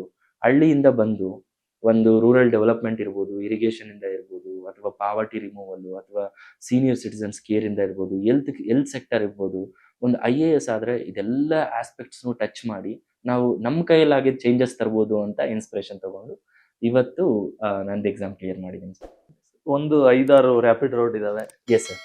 ಪಟ್ ಅಂತ ಕೇಳ್ತೀನಿ, ಹಂಗೆ ಆನ್ಸರ್ ಮಾಡಿಬಿಡಿ. UPSC ಆಕಾಂಕ್ಷಿಗಳು ಮಾಡೋ ಅತಿ ದೊಡ್ಡ ತಪ್ಪು? 12 ಅವರ್ ಓದ್ತಿದ್ದೀನಿ ಅಂತ ಅನ್ಕೊಂಡು ಅವ್ರ ಪ್ರೊಡಕ್ಟಿವಿಟಿ ಬರೀ 3 ಅವರ್ ಇರುತ್ತೆ. ಸೊ ಪ್ರೊಡಕ್ಟಿವಿಟಿನ ಇಂಪ್ರೂವ್ ಮಾಡ್ಕೊಳ್ಳಿ. Okay, luck versus hard work ಯಾವ್ದು ಇಂಪಾರ್ಟೆಂಟ್ ಆಗುತ್ತೆ UPSC ಅಲ್ಲಿ? I believe in hard work sir. Okay, ನಿಮ್ಮ ಜೀವನದ ಅತ್ಯಂತ dark and happy day? Dark ಅಂತ ಅಂದ್ರೆ ನಮ್ಮ ಅಜ್ಜಿ ತೀರ್ಕೊಂಡಿದ್ದು. ಯಾಕಂದ್ರೆ ಅವ್ರು ಇದ್ದಿದ್ರೆ ಇವತ್ತು ಖುಷಿ ಪಡ್ತಿದ್ರು. ನನ್ನ ಫಸ್ಟ್ ಜಾಬ್ ಸಿಗಕ್ ಮುಂಚೆನೆ ಅಜ್ಜಿ ತೀರ್ಕೊಂಡ್ಬಿಟ್ರು. ಹ್ಯಾಪಿ ಡೇ ಅಂತಂದ್ರೆ ಆಲ್ ಇಂಡಿಯಾ ರ್ಯಾಂಕ್ 641. ಒಬ್ಬ ಅಧಿಕಾರಿಗೆ ಇರ್ಲೇಬೇಕಾದ ಮುಖ್ಯ ಗುಣ? ಸರ್ ಪೇಷನ್ಸ್, ಹಾರ್ಡ್ ವರ್ಕ್, ಅದಾದ್ಮೇಲೆ ಟೀಮ್ ವರ್ಕ್ ಮಾಡೋದಿರ್ಬೇಕು, ರೆಸ್ಪಾನ್ಸಿಬಿಲಿಟಿ ಇರಬೇಕು. ಬರೀ ಪವರ್ನ ಮಾತ್ರ ಎಂಜಾಯ್ ಮಾಡಕ್ ಬರೋದಲ್ಲ, ನಾವು ಬರ್ತಿದೀವಿ ಅಂತಂದ್ರೆ ನಾವು ರೆಸ್ಪಾನ್ಸಿಬಲ್ ಆಗಿದೀವಿ ಅನ್ನೋದನ್ನ ತಲೆಯಲ್ಲಿ ಇಟ್ಕೊಂಡು ಬರ್ಬೇಕು. ಕನ್ನಡ ಮೀಡಿಯಂ ಓದಿದ್ರು ಕೂಡ UPSC ಪಾಸ್ ಆಗ್ಬೋದಾ? ಖಂಡಿತ ಆಗ್ಬೋದು. ಅದಕ್ಕೆ ನಾನೇ ಎಕ್ಸಾಂಪಲ್. ಸರ್ಕಾರಿ ಪ್ರಾಥಮಿಕ ಶಾಲೆ ನಿಲ್ಮನಹಳ್ಳಿ, ಸರ್ಕಾರಿ ಹಿರಿಯ ಪ್ರಾಥಮಿಕ ಶಾಲೆ ಹಣ್ಣಿಹಳ್ಳಿ, ಸರ್ಕಾರಿ ಪ್ರೌಢಶಾಲೆ ಹಣ್ಣಿಹಳ್ಳಿ, ಸರ್ಕಾರಿ ಬಾಲಕರ PU ಕಾಲೇಜ್ ಕೋಲಾರ್. ಸೊ ಅದಾದ್ಮೇಲೆ Ambedkar institute of technology engineering. So ಅಲ್ಲಿವರೆಗೂ PUC ವರೆಗೂ ಸರ್ಕಾರಿ ಶಾಲೆಯಲ್ಲಿ ಓದಿದ್ದೀನಿ. ಸರ್ಕಾರಿ ಶಾಲೆಯಲ್ಲಿ ಓದೋರು ಕಷ್ಟಪಟ್ಟು ಓದಿ, ಲಕ್ ಮೇಲೆ ಡಿಪೆಂಡ್ ಆಗಬೇಡಿ, ಹಾರ್ಡ್ ವರ್ಕ್ ಮಾಡಿ. ನಿಮ್ಮ ಹತ್ರ ಏನಿಲ್ವೋ, ಯಾವ ಟ್ಯಾಲೆಂಟ್ ಇಲ್ವೋ ಅದನ್ನ ಬೆಳೆಸ್ಕೊತಾ ಹೋಗಿ. Definitely you will succeed in your life. UPSC pass ಆಗ್ಬೇಕಂದ್ರೆ ಕೋಚಿಂಗ್ ಹೋಗ್ಲೇಬೇಕಾ? Coaching depends on individual. So ನಾನು ಬೇಸಿಕ್ ಫೌಂಡೇಶನ್ ಕೋರ್ಸ್ ತಗೊಂಡಿದ್ದೆ. ನಿಮಗೆ ಫೌಂಡೇಶನ್ ಬೇಕು ಅಂತಂದ್ರೆ ಫೌಂಡೇಶನ್ ತಗೋಬಹುದು. ಓಕೆ ವೀಕ್ಷಕರೇ, ಸಾಗರ್ ಅವರ ಕಥೆಯನ್ನ ಕೇಳಿದ್ರಲ್ಲ, ಹೇಗಿತ್ತು ಜರ್ನಿ ಎಂಬುದನ್ನ ನೋಡಿದ್ರಲ್ಲ. ಯಾಕಂದ್ರೆ ಫ್ಯಾಮಿಲಿ ಸಪೋರ್ಟು ಮತ್ತೆ ಒಳ್ಳೆ ಫ್ರೆಂಡ್ಸ್ ಗಳ ಸಹವಾಸ, ಸ್ವಲ್ಪ ನಂಬಿಕೆ ಇದ್ರೆ ನೀವು ಎಂತ ಅಸಾಧ್ಯವಾದ ಕೆಲಸವನ್ನು ಕೂಡ ಸಾಧ್ಯವಾಗಿಸಬಹುದು. ಇಲ್ಲಿ ಸೋಲು ಅನ್ನೋ ಮಾತೇ ಇಲ್ಲ, ಸೋಲೆ ಗೆಲುವಿನ ಮೆಟ್ಲಾಗ್ತವೆ ಅನ್ನೋದಕ್ಕೆ ಸಾಗರ್ ಅಶ್ವತ್ಥಪ್ಪ ಅವರೇ ಸಾಕ್ಷಿ. ಈ ವಿಡಿಯೋ ನಿಮ್ಗೆ ಇಷ್ಟ ಆಗಿರುತ್ತೆ ಅಂತೇಳಿ ಅನ್ಕೊಳ್ತೀನಿ. ಇಂಥ ಮತ್ತೊಂದು ವಿಡಿಯೋ ಜೊತೆ ನಾನು ನಿಮ್ ಜೊತೆ ಬರ್ತೀನಿ. ಅಲ್ಲಿವರೆಗೂ ನಮಸ್ಕಾರ.